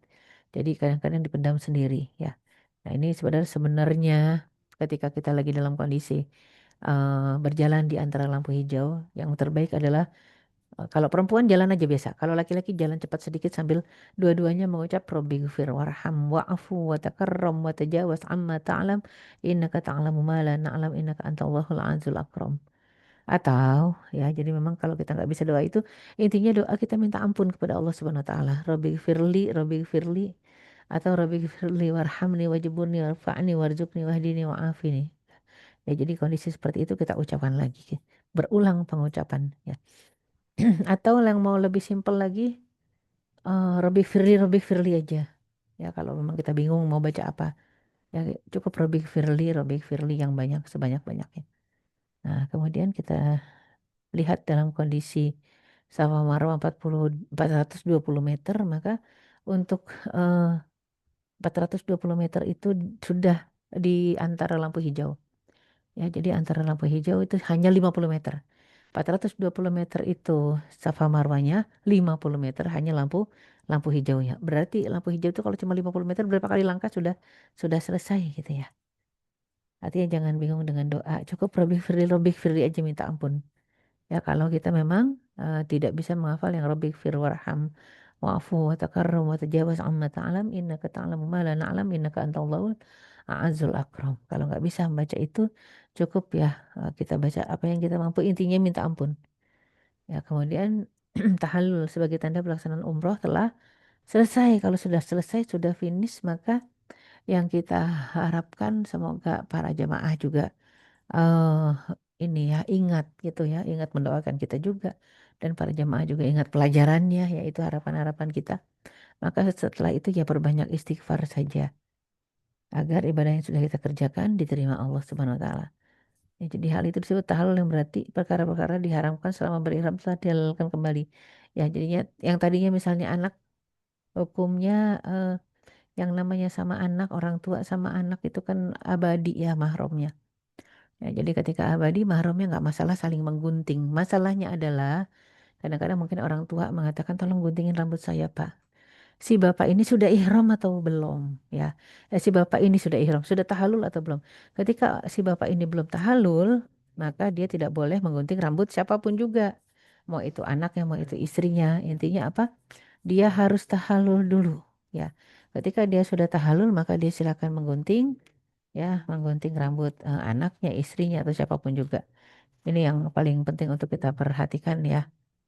Bicara tentang tahalul. Kemudian aktivitas di Mekah ya, mengunjungi tempat-tempat bersejarah ya, misalnya kalau sudah selesai semua prosesi ya, seluruh prosesi untuk haji dan umrah selesai, maka kita meyakini, harus yakin bahwasanya yang ada di penjara itu ya, yang ada di kalau kita suka kadang-kadang bilangnya armusna itu penjara hati ya. Kenapa? Karena memang mengikat kita untuk tetap ingat ke sana, dan Arafah juga seperti itu, tempat kita mengingat dosa-dosa kita ya. Dalam kondisi di Mekah, hendaknya kita menjadikan tempat-tempat itu sebagai pelajaran buat kita. Ya, pelajaran buat kita. Ambil pelajaran selain lagi haji ya. Ketika lagi haji otomatis di Arafah. Jiwa yang bebas harusnya di sana. Ya, bebas dari dosa-dosa. Sebelumnya sudah terpenjara dengan dosa-dosa di Arafah. Maka dalam kondisi haji di Arafah lah harus yakin semua dosa diampuni Allah. Kemudian Musdalifah. Musdalifah, mabit di Musdalifah juga. Sebenarnya kalau kita lihat filosofinya, memang dia mabit di sana untuk sekalian kita ngambil batu ya. Kalau dulu selalu selalu seperti itu disondingnya, ngambil batu mabit di Musdalifah. Sebenarnya kembali lagi ke masa Rasulullah SAW, nggak cuman itu yang diharapkan ketika di Musdalifah. Ya, apalagi petugas-petugas membawa air ya, membawa air untuk di Mina, makanya dia ke Musdalifah juga. Ya, dan kemudian juga khusus untuk Mina, di sana adalah tempat jumroh. Ya, tempat jumroh semuanya kan napak tilas perjuangan Nabi Ibrahim alaihissalam yang ingin memerdekakan, ya, memerdekakan kecintaannya kepada Allah Subhanahu wa taala. Ya, apalagi yang namanya cinta kepada dunia, cinta kepada anak juga. Itu ujian terberat untuk Nabi Ibrahim alaihissalam ya. Penjara cinta ini yang sebenarnya harus kita eh, bebaskan diri kita dari kekangannya ya. Penjara cinta juga yang membuat kita kalau sudah sampai ke tanah suci itu, wah rasanya terbebas dari ikatan-ikatan yang manapun juga ya. Walaupun kita mungkin tour leader bukan jamaah, jangan sia-siakan kesempatan untuk ibadah ya. Ada kalanya kita berpikir cuman nganter tamu doang gitu ya. Ini kan cuman nganter tamu Allah. Enggak, dalam satu waktu yang sama kita juga ibadah. Jangan sampai malah kita cuman nganter tamu tapi kita nggak ibadah. Walaupun memang tetap kalau mau dilihat yang utamanya gimana? Utamanya tetap memuliakan tamu. Tamu selesai ibadah kita jangan ikut tidur ya. Tamu selesai ibadah kita jangan istirahat tapi kita justru memanfaatkan waktu yang ada. Ya sama ada itu haji ataupun umroh ya. Feel tadi harus tetap sambil nganter tamu sambil kerja. Nah, memang kita kerja dibolehkan, apalagi haji ya jelas-jelas ayatnya. Nggak apa-apa kalian mencari mencari manfaat ma'isyah dalam kondisi berhaji. Artinya untuk kita yang lagi ibadah tetap ya punya niatan-niatan untuk mencari ma'isyah itu nggak masalah. Tinggal justru fokuskan untuk ibadah juga.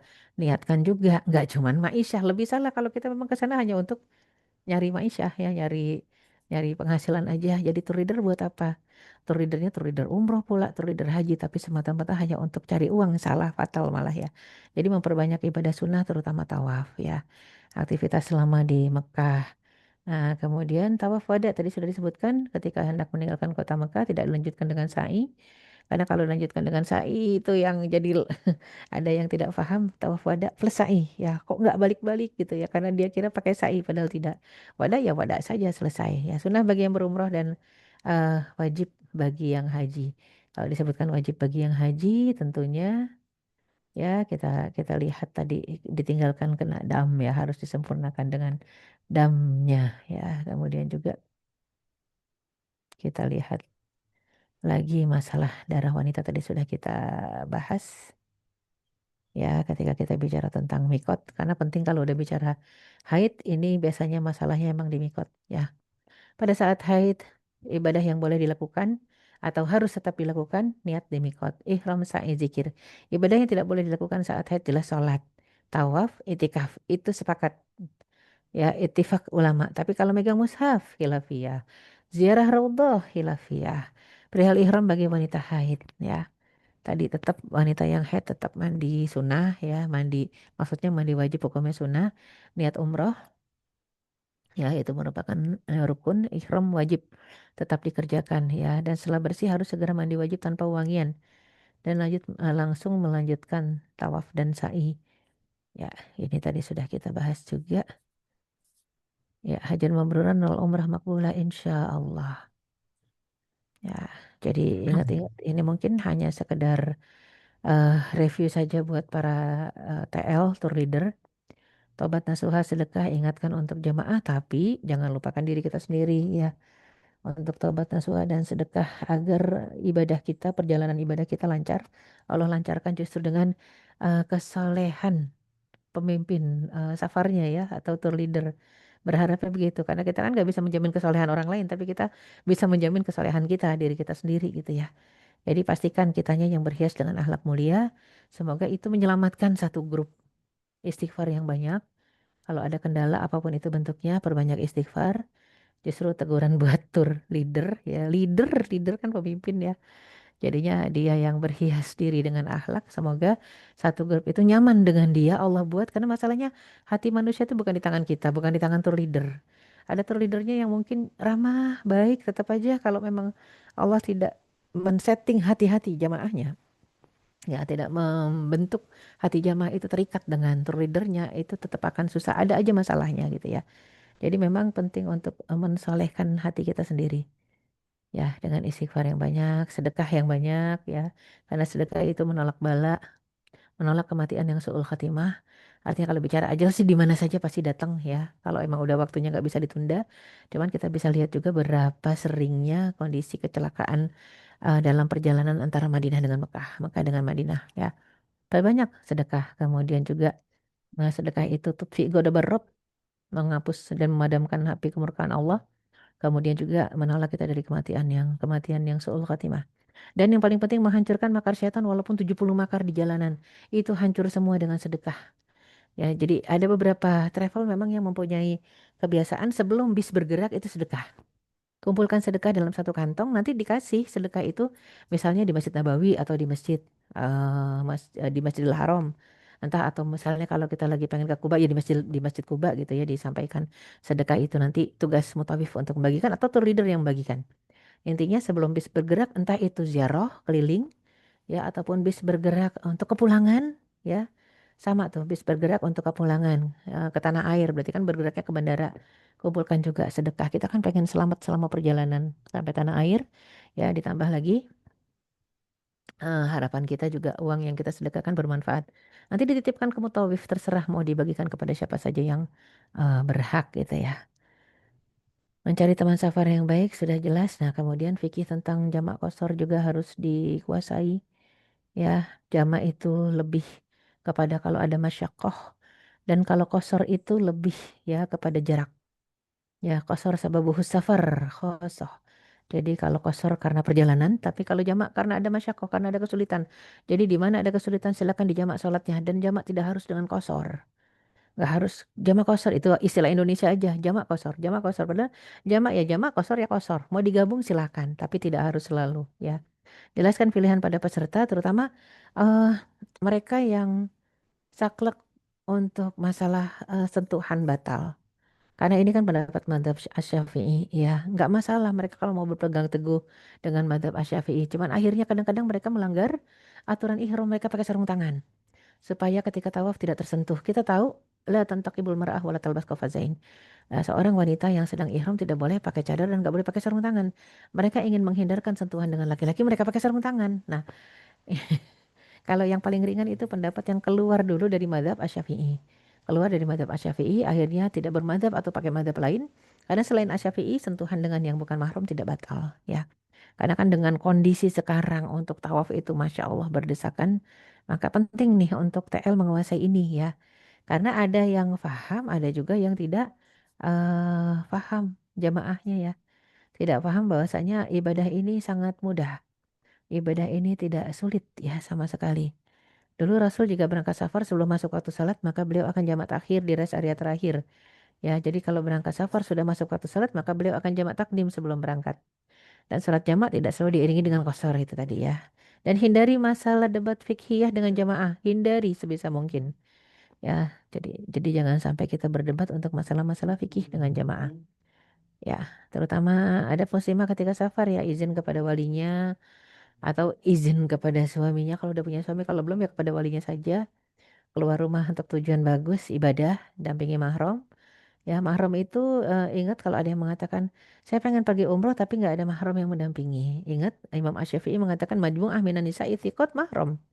Sekelompok dari wanita yang kita percaya agamanya, dia muslim, dia muslimah, itu sudah bermahram. Ya. Dan juga tidak berkhalwat, menjaga aurat, ya. Proteksi pakaian saat umroh, ya. Hajan mabruran umrah makbulah insya Allah. Wallahu alam bisawab. Ya, saya kembalikan ke host. Silakan.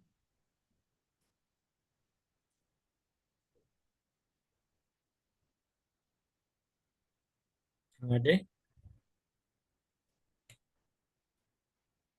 Baik, Eh, sepertinya Kang Ade tidak berada di posisi ruangan Zoom. Baik, Bapak Ibu, teman-teman, tadi kita sudah mendengar penjelasan materi berkaitan dengan fikih umroh yang disampaikan oleh Ustazah Erika berkaitan dengan problematika yang sering dihadapi oleh tour leader umroh saat menjalankan tugasnya. Jadi teman-teman, Bapak Ibu semua silahkan mengajukan pertanyaan langsung kepada Ustazah. Mungkin ada yang belum jelas atau ingin lebih dalam lagi berkaitan dengan materi tadi. Dipersilahkan, bisa langsung buka mic.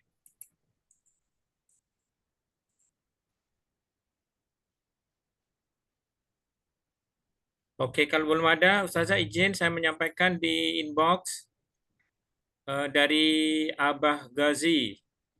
Ah ya, Setelah bersih dari haid, tawaf saja yang dilakukan, kenapa harus dengan sa'i juga? Mohon penjelasannya. Demikian Ustazah. ya, melakukan umroh ya. Kita ingin melakukan umroh setelah Isya. Kita sampai Mekah nih, asar. Kemudian, tunggu sebentar. Ini kok lagi pertanyaannya bukan haid ya? Ya, di atasnya ya. Setelah bersih dari haid, tawaf saja yang dilakukan. Kenapa harus dengan sa'i juga? Mohon penjelasan. Nah, tadi kita sudah lihat yang namanya rukun itu dari niat, tawaf, sa'i, tahalul, tertib. Niat, tawaf, sa'i, tahalul, tertib. Ya, mungkin yang maksud pertanyaan Abah Gazi adalah kan cuma tawaf yang nggak boleh. Dikiranya mungkin ya, karena ini pertanyaannya kok pakai sa'i.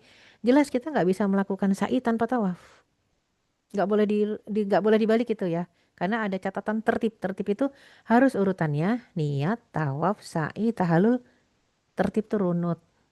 Jadi kan apakah orang haid boleh sa'i? Boleh. Orang haid boleh tahalul? Boleh, nggak masalah. Niat boleh, sa'i boleh, tahalul boleh. Tapi boleh nggak abis niat kita kemudian sa'i, kemudian tahalul. Baru nanti nungguin bersih kita baru akan mengerjakan tawaf. Boleh nggak? Ternyata sepakat nggak boleh. Sepakat nggak bolehnya gitu ya. Jadi memang harus runut, tertib itu runut. Jadi kalau pertanyaannya kenapa harus dengan sa'i juga? Ya karena kita belum sa'i, karena kita belum tawaf, belum sa'i, belum tahallul. Jadinya tertibnya itu harus seperti itu runutannya. Niat, tawaf, sa'i, tahallul. Dan runut ngerjainnya. Saya pernah nanya waktu tahun 2002 langsung tuh. Dulu masih ada telepon fatwa tuh di depan pintu masuk Masjidil Haram. Ya, kita tanya langsung ke syekhnya, ya syekh. eh, saya wanita yang sedang anak haidah, kita bilang saya lagi haid. Apakah saya boleh sa'i dulu? Karena kan katanya kalau sa'i dan tahallul nggak masalah dalam kondisi haid. Apakah saya boleh kerjakan sa'i dulu, tahallul habis itu baru kemudian tawaf? Dia bilang tidak boleh. Harus runut ya. Runutnya itu adalah sesudah niat ketika kamu haid ya sudah pertahankan niatnya sampai bersih. Nanti baru kamu tawaf, sa'i, tahallul. Jadi seperti itu ya. Oke. Ini pertanyaan Terima kasih berikutnya masih di Ustazah. inbox nih, sami-sami. Ya, ada lagi ya Pak Pundi ya pertanyaannya tadi ya Ya, di yang di atas bawahnya nama tuh, umur titis, apa titis. dari atas nama Titis ya. Ya, Ini ya Ustazah apabila kita sampai Makkah asar tapi ingin melakukan Heeh. umroh setelah Isya, apakah boleh tetap sholat asar, maghrib dan Isya di Masjidil Haram? Iya, nggak apa-apa, nggak ada aturan larangan, Iya iya iya iya. nggak ada larangan, boleh aja tetap Betul mungkin betul. maksudnya pengen tawafnya kan biar ademan dikit ya, apalagi musim panas Mm-mm. kayak begini. Iya iya Biar betul ademan dikit nanti kalau udah isya gitu. Jadinya nahan betul. kondisi kita bertahan dalam ihram ya. Atau kalau misalnya batal mah tinggal wudhu kan banyak air di sana. Tapi ini masalahnya boleh nggak di Masjidil Haram? Nggak ada larangan, nggak ada larangan, boleh insya Allah. Ya, ya. Pertanyaan berikutnya, Andriani ya. Perihal eh, mikot di Bandara Jeddah menurut fatwa MUI ya karena kondisi maskapai yang tidak Yang memungkinkan tidak untuk berganti memungkinkan ya. untuk berganti ihram. Iya, iya, iya. Perihal ini kalau ditanya perihal mikot di Bandara Jeddah. Sebenarnya bukan menurut fatwa MUI ya, memang ada permintaan khusus untuk Darul Iftaknya Saudi memberikan pembolehan untuk jamaah Indonesia bermikot di Jeddah. Kalau saya nggak akan saya suruh jemaah saya untuk mikot di Jeddah. Ya jadi apapun itu juga tetap pakai mikot ya di mikot gitu ya. Walaupun sekarang sudah ada pembolehan. Contoh deh gini, kita haji kemudian kita ada di perluasan Mina, tempat tenda kita. Kalau boleh milih antara Mina yang sudah diperluas sama Mina yang di dalam sana, saya lebih milih yang Mina di dalam ya. Artinya bukan perluasan Minanya. Kenapa? Karena itu semua kan sudah apa manusia yang buat bukan dari aturan pertama yang dicontohkan oleh Rasulullah SAW. Walaupun untuk kondisi darurat sekali lagi pernah ada yang bertanya, tapi jamaah saya resti semua Ustazah.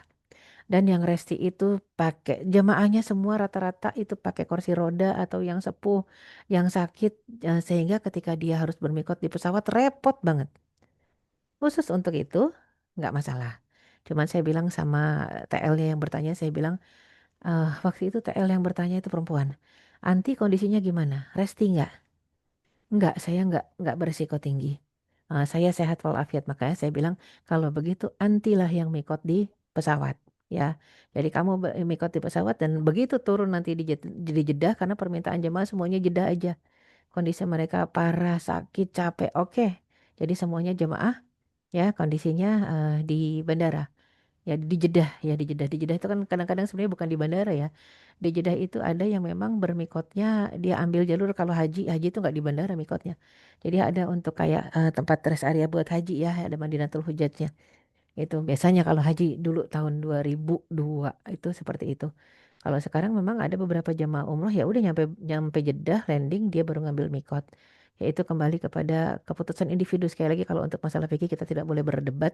Tapi kalau saya ngambil afdoliyah tetap untuk TL-nya sehat walafiat mikotlah di tempat mikot yang sebenarnya gitu ya. Wallahu a'lam bishawab. Iya, terima kasih Ustazah. Atau mungkin juga Ustazah ya kalau Terus pakai pesawat transit juga kan ada yang pakai ihramnya itu di tempat transit ya. Biasanya ada yang iya keburu tuh. Itu mungkin bisa jadi salah satu ada opsi. yang di tempat transit. Betul. Kalau yang mau ambil terkait Kemudian dengan bagaimana pakai ihram. malah Nah, ada yang seru ya. Ada yang seru mm-mm. itu. Ah, ada yang lebih seru. Jadi dia pengen nyampe itu istirahat. Jadi dari Bandara Jeddah masuk Mekah itu nggak mikot. nggak ambil niat sama sekali, nggak ngambil mikot, nggak ngambil niat di mikot, tidak di Yalamlam, tidak di Jeddah. Dia masuk Mekah dalam kondisi ya biasa, nggak ada ihram sama sekali, tidak berihram. Istirahat seharian di sana, baru dari sana dia pergi ke Tanim. Ngambil mikot, saya bengong, saya bilang mohon maaf, belajar dari mana gitu ya. Enggak, yang udah dibolehin kok sama mutawif kita katanya. Nah, saya bingung lagi. Itu baru ketemu tuh tahun lalu, jamaah tahun lalu. Ternyata ketika kita bilang nggak boleh begitu, harusnya memang sudah berihram. Nah, terus kalau kita mau istirahat gimana? Ya kalau mau istirahat, jadi dia milih akhirnya besok-besoknya dia istirahat di Jeddah. Ya dia dia masuk, dia istirahat di Jeddah. Nah dari Jeddah baru dia Ambil ambil mikot mikro. untuk ambil mikot besoknya untuk pergi ke Oke. Mekah. Jadi dah mending begitu dibanding akhirnya dia pilih dia masuk Mekah, dia istirahat di Mekah. Iya, Habis itu iya. mau ihram dia keluar lagi ke Tanim. Aneh, dan ada yang membolehkan itu. Saya bilang, mohon maaf mutawifnya ini apa penduduk mukimin. Iya, ini malah ustazah mutawifnya itu mahasiswa. Wah, saya bilang nih mahasiswa di mana ya? Cuman ya ya begitu karena intinya mereka pada akhirnya mengambil dalil mudahkan. Mudahkan, jangan persulit. Tapi masalahnya kita kalau udah pakai syariat itu nggak bisa memudahkan dengan cara kita yang belum pernah dicontohkan oleh Rasulullah Sallallahu Alaihi Wasallam. Jadi ambil aja yang udah dicontohin deh. Jadi memudahkan tapi dengan contoh, jangan memudahkan buat kreasi sendiri gitu. Iya, Wallahu a'lam iya, bishawab Ustaz. ya. Baik, terima kasih Ustazah. Selanjutnya Ustazah izin bertanya, tawaf darurat ini boleh jelaskan kembali, dan juga apabila wanita haid sudah niat umroh namun haid tidak kunjung berhenti, untuk kasusnya bagaimana Ustazah? Ini banyak Iya, nih Ustazah iya nih. banyak banyak banyak Banyak, ini. banyak, Iya, banyak. ini tawaf mutor, tawaf darurat. Jadi Iya. memang kalau kita lihat mazhab di Maliki ya, termasuk juga di Hanafi itu membolehkan untuk tawaf darurat ya. Beberapa kitabnya membolehkan. Artinya apa? Tawaf darurat itu berarti kan dia nggak pakai mengucap niat Allahumma mahilli haitsu habastani. Sesudah mengucap labbaik Allahumma umratan misalnya, di mikot dia tidak mengikuti dengan Allahumma mahili haitsu habastani. Walaupun kalau dia ngikutin dengan Allahumma mahili haitsu habastani dan juga belum selesai haidnya di akhirnya tawaf, tetap kena dam juga sama. Cuman memang ada pendapat yang lebih meringankan. Kalau sudah ngucap niat itu nggak pakai dam. Ada tuh pendapat itu ada ya. Nah, adapun yang tidak ngucap otomatis harus pakai dam untuk menyempurnakan. Jadi intinya begini, kalau saya ambil kesimpulan untuk orang yang tawaf dalam kondisi haid, maka harus menyempurnakan dengan membayar dam. Itu lebih selamat. Sama ada ngucap Allahumma mahili haitu habastani ataupun tidak mengucap. Kenapa? Karena di dalam kondisi haid ya. Sudah niat umroh tapi kan nggak berhenti-berhenti tuh haidnya. Dibanding, nah pendapat ada lagi nih, karena ada yang ngasih pendapat seperti itu. Orang yang haid lewat mikot nggak perlu niat. Tungguin aja sampai selesai haidnya baru nanti diantar lagi ke miko terdekat. Lah, ya iya kalau misalnya selesai. Ini kan kita udah nyalahin nih, udah menyalahi prosedural sesuai fikih. Terus kita mengatakan iya kalau selesai. Kalau nggak selesai gimana? Simpel banget masa jawabannya ya dari pertanyaan tadi. Ya udah, niatin aja. Tadi kan belum niat kan? Umroh niatin aja jalan-jalan kali ini ke tanah suci. Saya bengong karena itu kejadian ya, kejadian dan itu terjadi untuk seorang anak gadis yang belum pernah umroh sama sekali. Akhirnya disuruh niat sama tour leadernya, niat aja jalan-jalan. Jalan harus diniatkan jalan-jalan. Padahal untuk ke tanah suci itu nggak mudah, harus nabung, ya nggak murah, udah nggak mudah, nggak murah dan karena gara-gara haid harus nih diniatkan jalan-jalan. Jadi dia nggak umroh. Tuh nangis-nangis sampai Indonesia masih nangis itu. Ya cuman apa boleh buat, makanya kenapa tour leader nggak bisa berfatwa sembarangan kecuali merujuk kepada apa yang dicontohkan oleh Rasulullah Sallallahu Alaihi Wasallam. Wallahu a'lam bishawab. Baik, Ustazah. Selanjutnya ini terkait dengan apakah Sa'i, sah sa'inya jika pada putaran keenam berhenti karena mendengar rombongan tertinggal? nggak apa-apa. Ya Apa? artinya kalau nunggu-nunggu itu nggak masalah di tempat sa'i, di tempat kalau di tempat tawaf kenapa harus selesaikan duluan? Karena khawatir tawaf kan harus bersuci ya. Kalau pakai nunggu tiba-tiba ingin buang angin, dia harus wudhu dulu keluar lagi dari barisan. Lebih riskan masalah keselamatan dibanding dia memang melanjutkan saja habis itu baru nunggu di tempat sholat. Makanya kenapa penting sebelum sholat, sebelum tawaf kita sudah kasih tahu ke jamaah nanti kita sholat di sana. Kumpulnya selesai tawaf 7 putaran masing-masing, hitung masing-masing. Kumpulnya kita di sana, ya. Ya, Kumpulnya di ya. mana di situ. Jadinya ada spotnya, titiknya di situlah kita kumpul. Misalnya makam Ibrahim, tarik garis lurus ke belakang, udah kita kumpul di situ. Nanti ini kalau terpencar kumpul di situ, itu lebih selamat. Tapi kalau sa'i silahkan tunggu, nggak masalah. Ya, Oh iya iya, kalau saya itu kan mau nggak, kita ini juga nggak apa ya Ustaz ya. nggak Mungkin apa-apa. Udah pertanyaan buang angin apa nggak betul masalah itu. betul. Heeh. Pertanyaan tambahan nih Ustazah, ini banyak terjadi di kita. Ya Iya, Ustazah, pandangan Ustazah. Saya izin ya Ustazah ya. iya, Jadi mangga, memang mangga, mangga. saya pernah tanya sama jamaah juga. Jadi kalau tawaf itu kan kita berputar melawan jarum jam ya.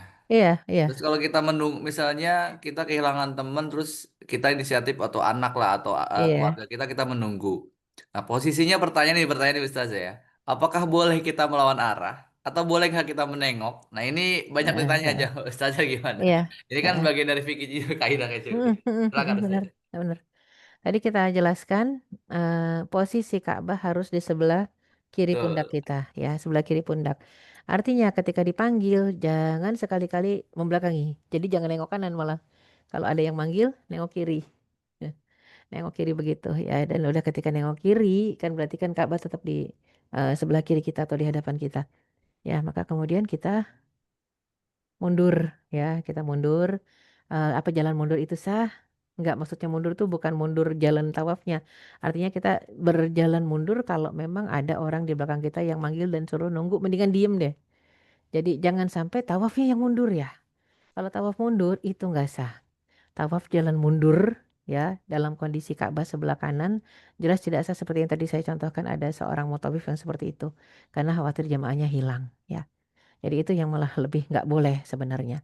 Jadi yang paling boleh adalah kita sebentar diem, freeze dulu kalau yang manggil. Ya, dan kalau menengok ngadepnya ke kiri begitu. Ya, Iya. sesudah itu jangan jangan kita jalan mundur tawafnya. Tapi kalau kita mau mundur sebentar justru mundur ke arah yang sebaliknya gitu ya. Artinya kalau misalnya teman narik ditarik sama teman, oke mundur sedikit berapa langkah nggak masalah. Tapi jangan justru ke arah tawaf, melanjutkan tawaf. Tapi mundur ke belakang itu nggak apa-apa ya. Ini harus Oke. hati-hati itu. Iya Ustazah. Jadi memang banyak terjadi Ustazah itu ya, makanya Iya, motif juga banyak mengalami, saya pernah bertemu ya begitu ya. Memang tinggal kita bagaimana sama jamaah ya. iya, iya betul. Satu lagi, tambahan lagi lainnya terkait dengan tahalul. Ini sering terjadi juga. Heeh, Apakah bisa heeh, dilakukan sendiri atau harus orang lain yang sedang tahalul, yang sudah heeh. tahu duluan? Karena kalau saya melihat mutaif ada yang udah sini saya ikut. Kalau mutaif lihat sebentar, saya pindah dulu ke Iya, cari orang yang sudah heeh, sudah tahalul. Bagaimana Ustaz? iya, Ayo Ustazah pandangannya. iya. Tahalul itu boleh sendiri atau boleh ditahalulkan dengan catatan kalau sendiri motong ya tinggal kita potong rambut kita sendiri, apalagi perempuan jangan kelihatan orang lain yang bukan mahram. Kalau kita mau mentahalulkan orang atau kita minta tolong ditahalulkan, diguntingkan, pastikan orang tadi sudah tahalul. Ya, Pastikan orang tadi sudah tahalul sendiri atau dia sudah dipotongin orang juga gitu ya. Artinya apa? Karena memang kalau kita minta diguntingin, ditahalul oleh orang lain, orang tadi belum tahalul, maka akhirnya orang tadi jelas ya, jelas batal ininya, apa ihramnya. Kenapa? Karena dia mengguntingkan rambut dan kita pun juga tidak sah. Karena kita harusnya ditahalul oleh orang yang sudah tahalul atau kita mentahalul diri sendiri. Jadi aturan bakunya seperti itu. iya, Jadi penting kalau mau minta tolongin potongin tapi tanya dulu udah tahlul belum? Nah jadi iya, gitu iya. jadinya. Kalau udah nggak masalah ya. Baik, biasa Umrohnya sah. Ustazah nih banyak lagi pertanyaan nih kalau Ya temanya ini mangga. nih. Nih Ini Pak Puni jika mesti haid, nambahin jamnya. Jadi Ustazah apakah jika haid akan berlangsung hingga sampai kepulangan? Ada iya. pendapat yang bolehkan kita tiba di Mekah bisa langsung bertahalul atau bertahalul saja ya tanpa Heeh. tawaf dan sa'i. Apakah ini Oh, heeh. Ini sah apa eh apa sah atau tidak eh gitu kan? dan apakah Apakah boleh boleh tetap ke Raudah berkunjung ke Raudhah? dalam saat Iya, haid? Dua pertanyaan iya, Ustazah. iya, iya.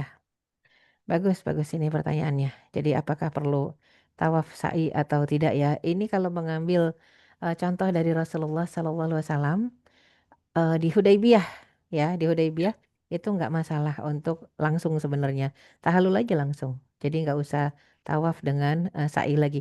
Tapi masalahnya tahalul langsung itu juga tetap kena dam ya, kayak Rasul kan habis potong kambing dia potong habis cukur tahalul kemudian dia potong potong kambing sendiri gitu ya. Jadi memang ini penting untuk kita lihat apa masalahnya adalah masalah tadi ya, dengan mengucap persyaratan Allahumma mahili haitsu habastani, maka dia diperbolehkan bertahalul dan tidak wajib membayar dam atau dam. tetap tetap wajib membayar dam. Ada dua pendapat, tidak wajib atau Betul. tetap wajib. Jadinya apakah dia harus tawaf dan sa'i lagi kalau ambil yang Allahumma mahili haitsu habastani? Enggak usah harus tawaf dan sa'i lagi, langsung aja dipotong. rambutnya tahallul. Ya, mungkin ini pertanyaan tadi juga ya. Ada yang mengatakan harus tawaf tapi nggak sa'i.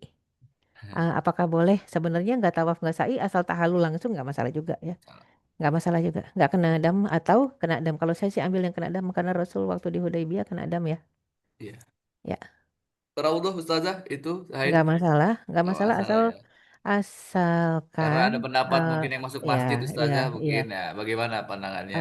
Jadi asalkan kita bisa menjamin darah kita tidak mengotori masjid itu deh. Jadi kalau dalam kondisi deres lebih bagus tidak masuk ke masjid. Tapi kalau dalam kondisi sudah nggak deres diperbolehkan. Tapi mururan alias jalan aja menuju raudhah. Kan sekarang kita sudah nggak stay dalam masjid, udah nggak ada lagi yang stay dalam masjid. Karena staynya semua di luar masjid ya. Ngantrinya di luar masjid. Ya, Artinya kalau udah selesai ya di nusuk sudah terdaftar langsung boleh masuk. Ke masjid itu jalan aja langsung ke tempat raudhah. Jadi seperti itu ya. sampai Jadi Rodo jalan berdoa jadi lewat lagi ya heeh. Ustazah gitu ya. Habis berdoa sebentar udah disuruh keluar lagi Iya, kan. iya. Sekarang udah lebih praktis, nggak lama-lama stay di masjid. Jadi lebih boleh ini kalau masalah raudhah ya. Mungkin penekanan ya Pak Ade ini masalah tadi ya untuk yang sudah ngucap Allahumma mahili haitsu habastani. Makanya kenapa kemarin tuh sempat ada perbedaan pendapat sedikit masalah fikih. Kalau sudah ngucap apakah langsung boleh tahallul ya? Jadi mayoritas pendapat ulama memang kalau sudah mengucap syarat tahallul, Allahumma mahili haitsu habastani, dia bisa langsung tahallul saja, nggak usah tawaf dan sa'i. Makanya yang khawatir haid, khawatir sakit, khawatir ada musuh, khawatir nggak bisa menyelesaikan sampai selesai karena mungkin sudah sakit parah. Bagusnya ketika di mikot mengucap Allahumma mahili haitsu habastani sesudah mengucap labbaik Allahumma umratan. Tapi kalau nggak ngucap juga gimana? Ada istilahnya tawaf mutor, tawaf darurat. Ya dia tawaf, sa'i, tahallul, ya kena dam. Sama yang tadi langsung tahallul juga di Allahumma mahili haitsu habastani itu juga kena dam juga gitu ya. Sama-sama kena dam. Yang langsung tahallul kena dam, yang nggak langsung tahallul jadi pakai prosesi tawaf, sa'i, tahallul dalam kondisi haid ya kena dam juga. Dua-duanya sebenarnya kena dam itu lebih afdol. Karena Rasul nyontohinnya ketika di Hudaybiyah kena dam. Sama ada yang mutor, yang darurat ataupun yang ngucap tawaf. Yang mengucap tahallul bersyarat ya. Ibarat kata itu kan syarat tahallul. Allahumma mahilli haitsu habastani. Ya Allah, tahallulku ketika engkau tahan aku dengan kondisiku. Jadi seperti itu ya. Wallahu a'lam bishawab. Ya, Izin, selanjutnya Ustazah. Ya, silakan izin, Pak izin, Pundi. Kang.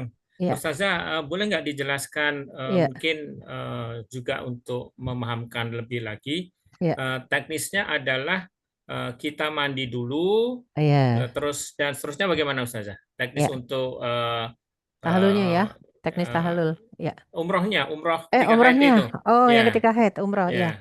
Kalau untuk Di yang saat mengambil, akhir atau bagaimana? iya, ya bagus Pak Pundi. Terima kasih, jazakumullah khairan. Ya, jadi kalau untuk yang tawaf mutor, tawaf darurat, dia tetap harus mandi besar tanpa wangi-wangian, tanpa sabun, tanpa sampo. Ya, artinya habis mandi besar seolah-olah haidnya berhenti, dia mandi besar, dia tutup jalan keluar darah, dia tawaf, sa'i, tahallul, ya kemudian bayar dam, sembelih kambing, ya. Itu untuk yang memang untuk yang tawaf mutor. Tapi kalau sudah mengucap syarat tahallul, sesudah labbaik Allahumma umratan kemudian dia mengatakan Allahumma mahili haitsu habastani nggak perlu mandi lagi. Dia langsung tahallul aja. Dia langsung tahallul saja, kemudian sembelih kambing, ya. Jadi mungkin akan banyak orang yang mengatakan ngambil itu aja lebih gampang, ya. Mengambil itu saja lebih gampang, tapi dua-duanya memang identiknya apa? Tetap menyembelih kambing, kena dam, ya.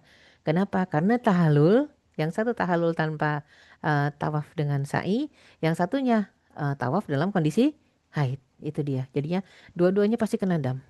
Kalau saya ngambil pendapat yang kena dam, yang walaupun Allahumma mahili itu abastani. Ada beberapa pendapat ulama yang mengatakan tidak kena dam. Karena sudah mengucap syarat itu. Kalau saya ngambil contoh dari sirah Rasul di Hudaybiyah, beliau tetap kena dam gitu ya. Wallahu a'lam bishawab. Assalamualaikum Oh, warahmatullahi wabarakatuh, Ustazah. Waalaikumsalam Waalaikumsalam warahmatullahi warahmatullahi wabarakatuh. wabarakatuh. Saya mau memperjelas soal pertanyaan anak saya yang tadi Iya. boleh tidaknya pikot di Bandara Jeddah itu ya. Iya, iya, iya, iya. Itu kan dalam keadaan kondisi waktu itu anak saya dari Turki, Oh iya. dia pada saat mau berangkat, niat mau umroh, tapi dia dalam perjalanan itu tidak menemukan, di Turki tidak bisa membeli, kain ihram, itu. Oh, iya. Jadi itu yang membuat dia, Mhm. terpaksa kepengen apa, ambil mikot di Jeddah. Nah, ini kan pertanyaannya ini jawabannya kita Iya, iya. masih belum jelas. Heeh, heeh. Iya, Silakan. iya. Ya, ini karena kain ihramnya nggak ada ya. Iya. Karena Iya, nggak kain menemukan kain ihramnya nggak ada. ihram, jadi Iya, iya. Jadi sekarang kalau kita masuk kepada fikih muyassar, fikih yang heeh. memudahkan, itu akan simpel lagi untuk orang yang memang ingin mengerjakan prosesi umroh tapi nggak punya kain ihram. Satu-satunya tempat membeli kain ihram adalah mikot gitu kan ya. Tempat Iya. membeli kain ihram Belum kan adalah ketahuan mikot. Bapak Ya Ibu, udah, kapan belilah di oh bisa. mikot, nggak masalah. Ya, artinya nggak Mmm, masalah apalagi alasannya alasan tanpa kain ihram ya. Walaupun sebenarnya ada sih di Turki, ya mungkin waktu itu nggak tahu ya, nggak tahu apa sulit mencarinya. Tapi kalau mau ditanya mhm. apakah ada kain ihram di Turki, banyak banget ya, banyak banget. Jadi memang karena saya juga berkali-kali lewat Turki, nggak masalah untuk kain ihram di Turki. Cuman mungkin si adek nggak dapat kain ihramnya. Untuk orang Mepet yang, waktunya. iya dan mepet waktunya. Untuk yang sudah darurat gitu nggak masalah. Belilah kain ihram di Mikot dan juga mikotnya Enggak, di situ. Ya. dia mikotnya di akhirnya, ambil mikotnya di Bandara Jeddah gitu? Iya, iya, nggak apa-apa Bu. Kan Nggak darurat. apa-apa?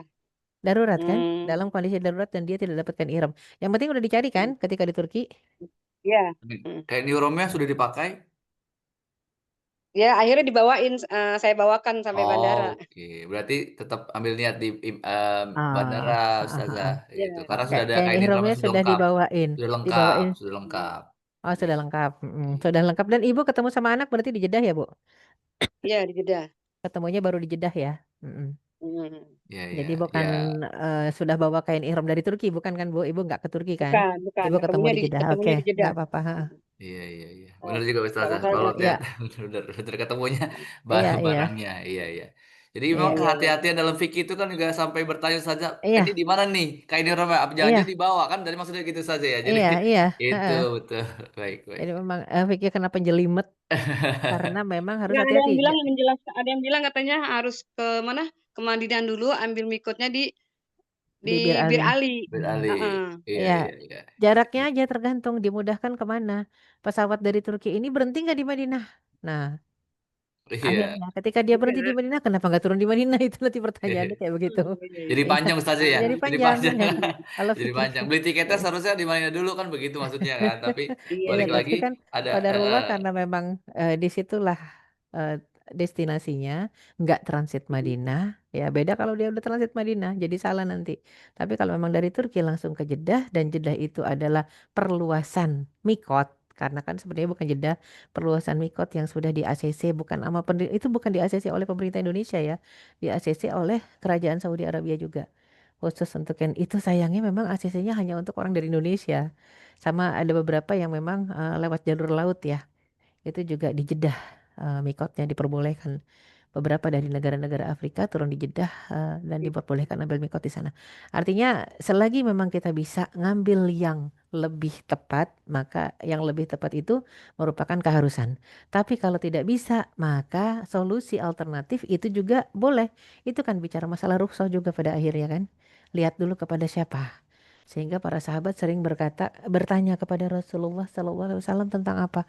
Para sahabat bertanya tentang lebih afdol mana antara haji ifrod, tamattu dan kiron. Kata Rasul, afdol bagi orang yang mengerjakan. Maksudnya untuk haji tamattu itu biasanya orang yang tinggalnya lama banget di tanah suci kayak orang Indonesia. Afdol buat orang Indonesia. Ya, tapi kalau misalnya haji ifrad ya afdol buat orang Saudi gitu ya. Jadi masing-masing itu ada pengecualian, ada kekhususannya. Jadi nggak bisa kita mengatakan orang Indonesia harus ifrad. Oh, nggak bisa tersiksa sama sekali itu. Akan susah orang Indonesia ifrad gitu ya. Jadi memang penting pada akhirnya kita melihat siapanya ya, likuli makomin makol. Ada kata-kata dan hukum tertentu untuk orang yang berbeda-beda. Ya, jadi kalau untuk kasus yang ini apalagi nggak punya kain ihram, ya sudah itu lebih afdal untuk akhirnya ketemu ihramnya di Jeddah ya, dibolehkan di sana. Daripada lebih parah dia masuk ke Mekah belum berihram. Ya. oke, Ustazah, ini Yep. makin banyak pertanyaan nih. Mohon maaf saya potong, mohon izin ya. Jadi memang eh, ini kita bisa 2 hari 2 malam ini bisa jadi bisa.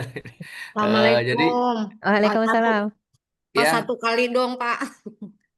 Boleh. Saya, saya Kita kita coba ikuti ini dari mana karena sudah ada yang resen lebih dulu. Ini oh, dari Safuro. Ini dengan siapa? Boleh? dengan Ibu Elin dari Travel Safura. Oke, Saya mau, bergantian ya. Silakan. Bu Ellen dulu baru nanti ada Bu Atika ya, biar kita oke, bergantian supaya saya lebih mau tertata. ini bertanya tentang proses ibadah sholat di atas pesawat dalam Ya, perjalanan. Itu kan ya. rukunnya harus berdiri gitu, Ustazah. Ya. Nah, itu bila tidak tersedia musola itu Hmm, kita harus gimana? Apa menunggu sampai misalkan nih, mm-mm, misalkan kita melewati waktu duhur, asar sampai maghrib gitu mm-mm, mm-mm, di mm-mm. atas kita bagaimana sholatnya gitu. Ya, Ya, ya, makasih Ustazah. ya, sami-sami, ya. Ya Bu, karena memang rukunnya sholat fardu ya, bukan sholat sunnah. Kalau sholat sunnah nggak apa-apa duduk. Untuk sholat fardu yang 5 waktu rukunnya kan berdiri.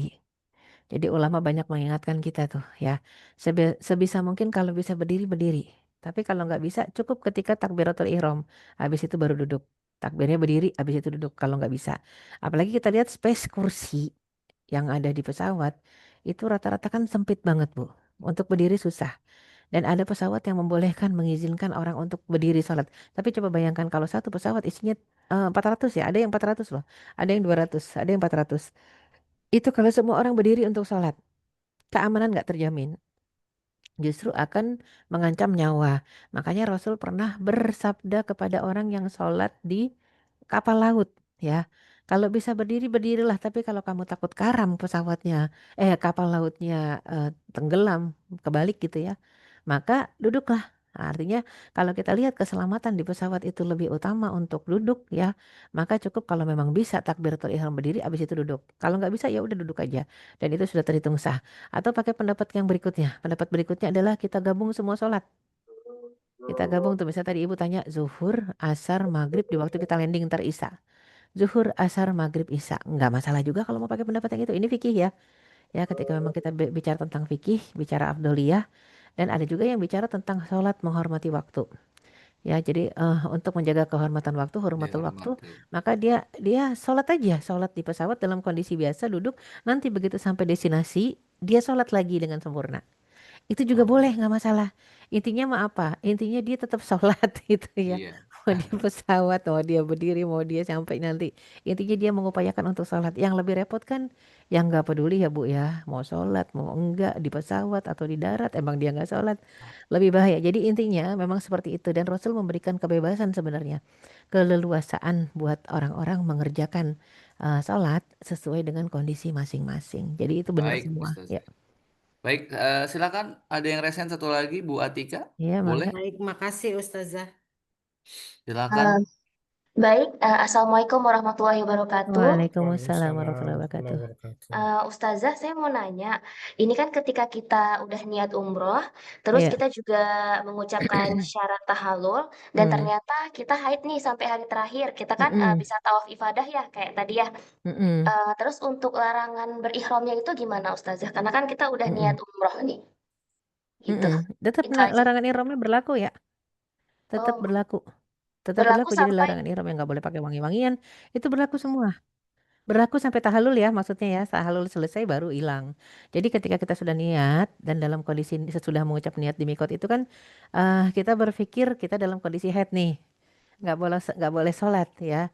Jangan sampai kita berpikir kita tidak terkena larangan ihram. Itu kena larangan ihram karena kan sudah mengucap niat. Terus kapan larangan ihram tadi hilang? Ya sampai ihramnya berhenti. Ihram kapan berhentinya? Dengan tahalul. Tahalul itu kan menghentikan ihram. Ya, tadi yang oh, ditanyakan itu?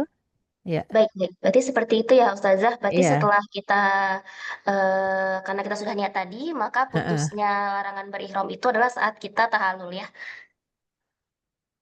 Oke. Baik, terima kasih Ya, Ustazah. Iya, terima kasih iya. Bu Atika.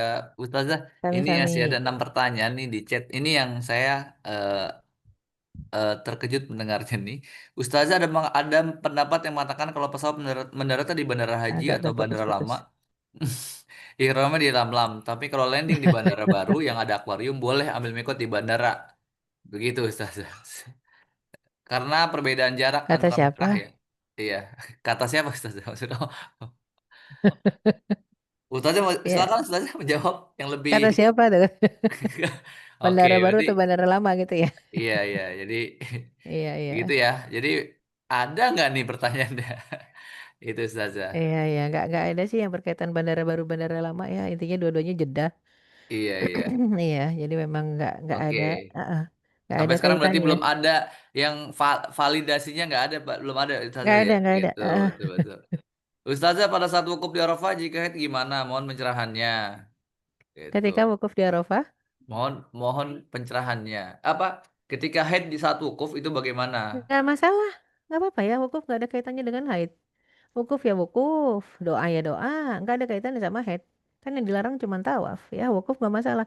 Banyak tuh Hmm. kemarin, ya yang ketika wukuf resah banget, ya saya nggak bisa wukuf. Kenapa? Saya bilang, karena saya lagi haid. Lah, nggak ada hubungannya. Saya bilang itu wukuf ya wukuf aja.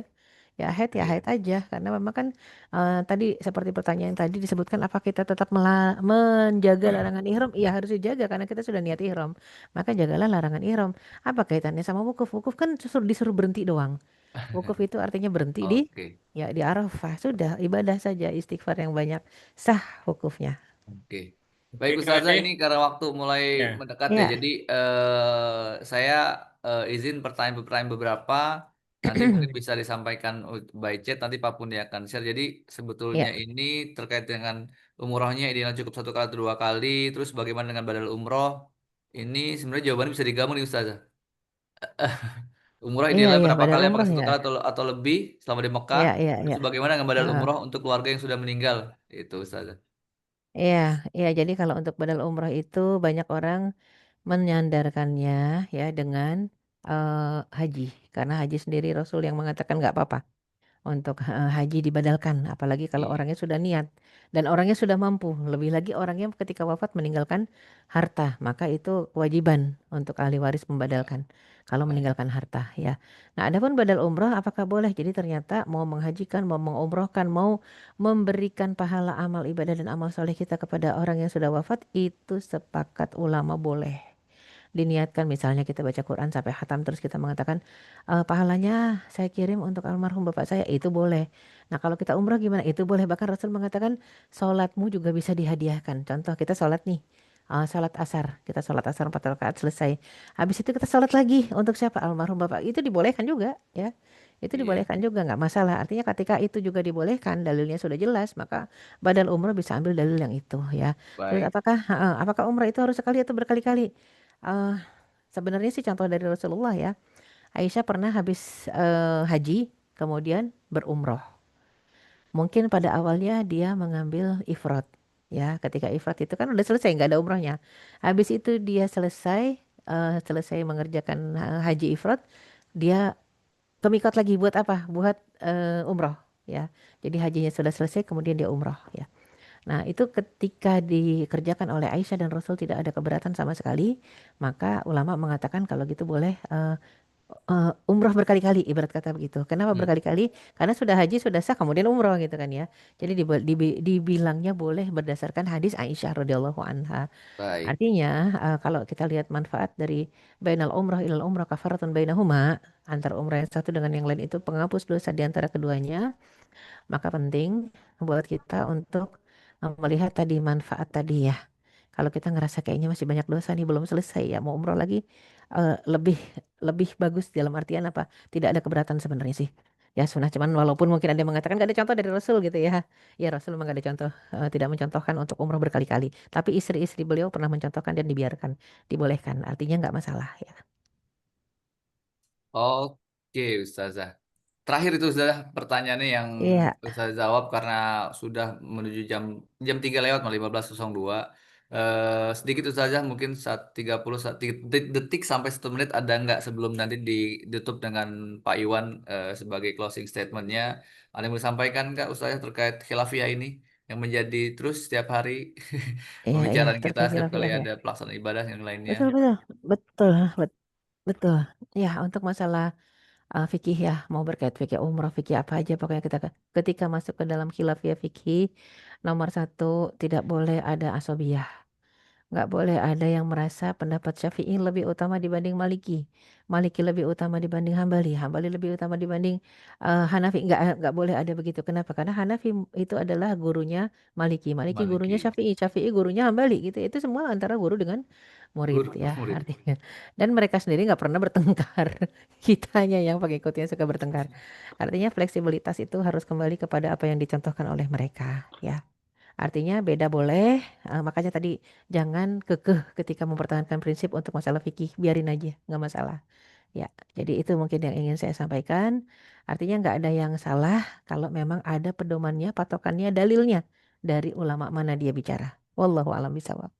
Baik, Ustazah, terima kasih banyak atas ilmunya yang Sama-sama. sangat-sangat manfaat untuk kita semua karena saya sendiri mengakui bahwa banyak hal-hal yang harus kita pelajari setiap hari, setiap saat karena dinamis, terutama terkait fikih itu yang memang harus kita terus dalami. Terima kasih banyak Ustazah. Dan terakhir Bapak Sami-sami Ibu wa maaf lahir semua, batin. kami silakan kepada Bapak Iwan Gewangkar menyampaikan kalimat penutup mewakili dari ITMA. Silakan Pak Iwan. Baik, terima kasih Kang Ade. Assalamualaikum warahmatullahi wabarakatuh. Waalaikumsalam Kalian warahmatullahi wabarakatuh. barusan sudah kita sama-sama nikmati dan resapi semua apa yang disampaikan oleh Ibu Ustazah Erika Dewi yang sangat saya banggakan dan saya monitor terus. Terutama kepada peserta nih Pak Puni sampai dari awal sampai akhir 86 tidak bergeming, tidak Alhamdulillah. Terima dan kasih. pertanyaan cukup banyak ya, dan ini merupakan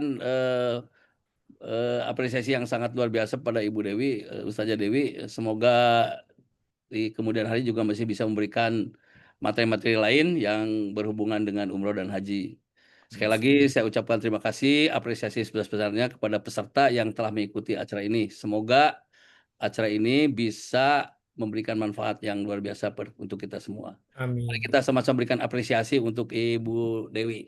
Ya, terima kasih. Terima kasih, itu statement dari saya. Baik, terima kasih Silakan, banyak Pak. Pak Iwan. Ya, makasih. Dan terakhir, karena sudah menuju sore hari ya, waktu Bapak Ibu ini mungkin bersantai di luar rumah, menikmati kopi-kopi teh-teh di luar lagi, di cuaca-cuaca yang sore ini. Terima kasih banyak dari kami. Mohon maaf saya kalau dalam hal ini ada kata-kata yang kurang berkenan, mewakili dari ITMA yang selalu berharap bahwa kita bisa bersinergi, berkolaborasi sebagai profesi to leader, di mana kita harus bisa belajar setiap hari dan tanpa henti kita belajar. Sekian saja, mohon maaf kalau ada hal-hal yang kurang. Sekali lagi, Assalamualaikum warahmatullahi wabarakatuh.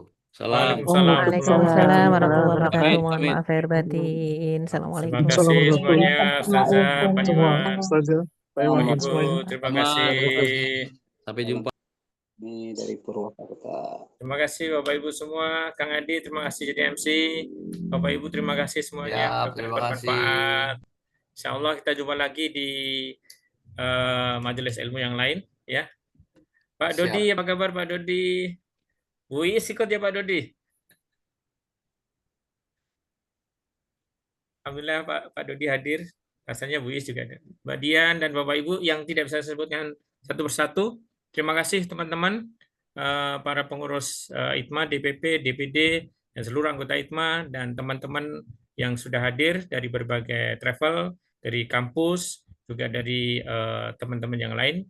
Terima kasih, mudah-mudahan bermanfaat untuk kita semua, dan ITMA semakin mewarnai leader Muslim seluruh Indonesia. Sekian, terima kasih Kang Ade. Assalamualaikum warahmatullahi wabarakatuh. Waalaikumsalam warahmatullahi Waalaikumsalam wabarakatuh. warahmatullahi wabarakatuh. Live ya, apapun dia. Ya, Terima kasih, terima Pak. kasih. Terima kasih sama-sama.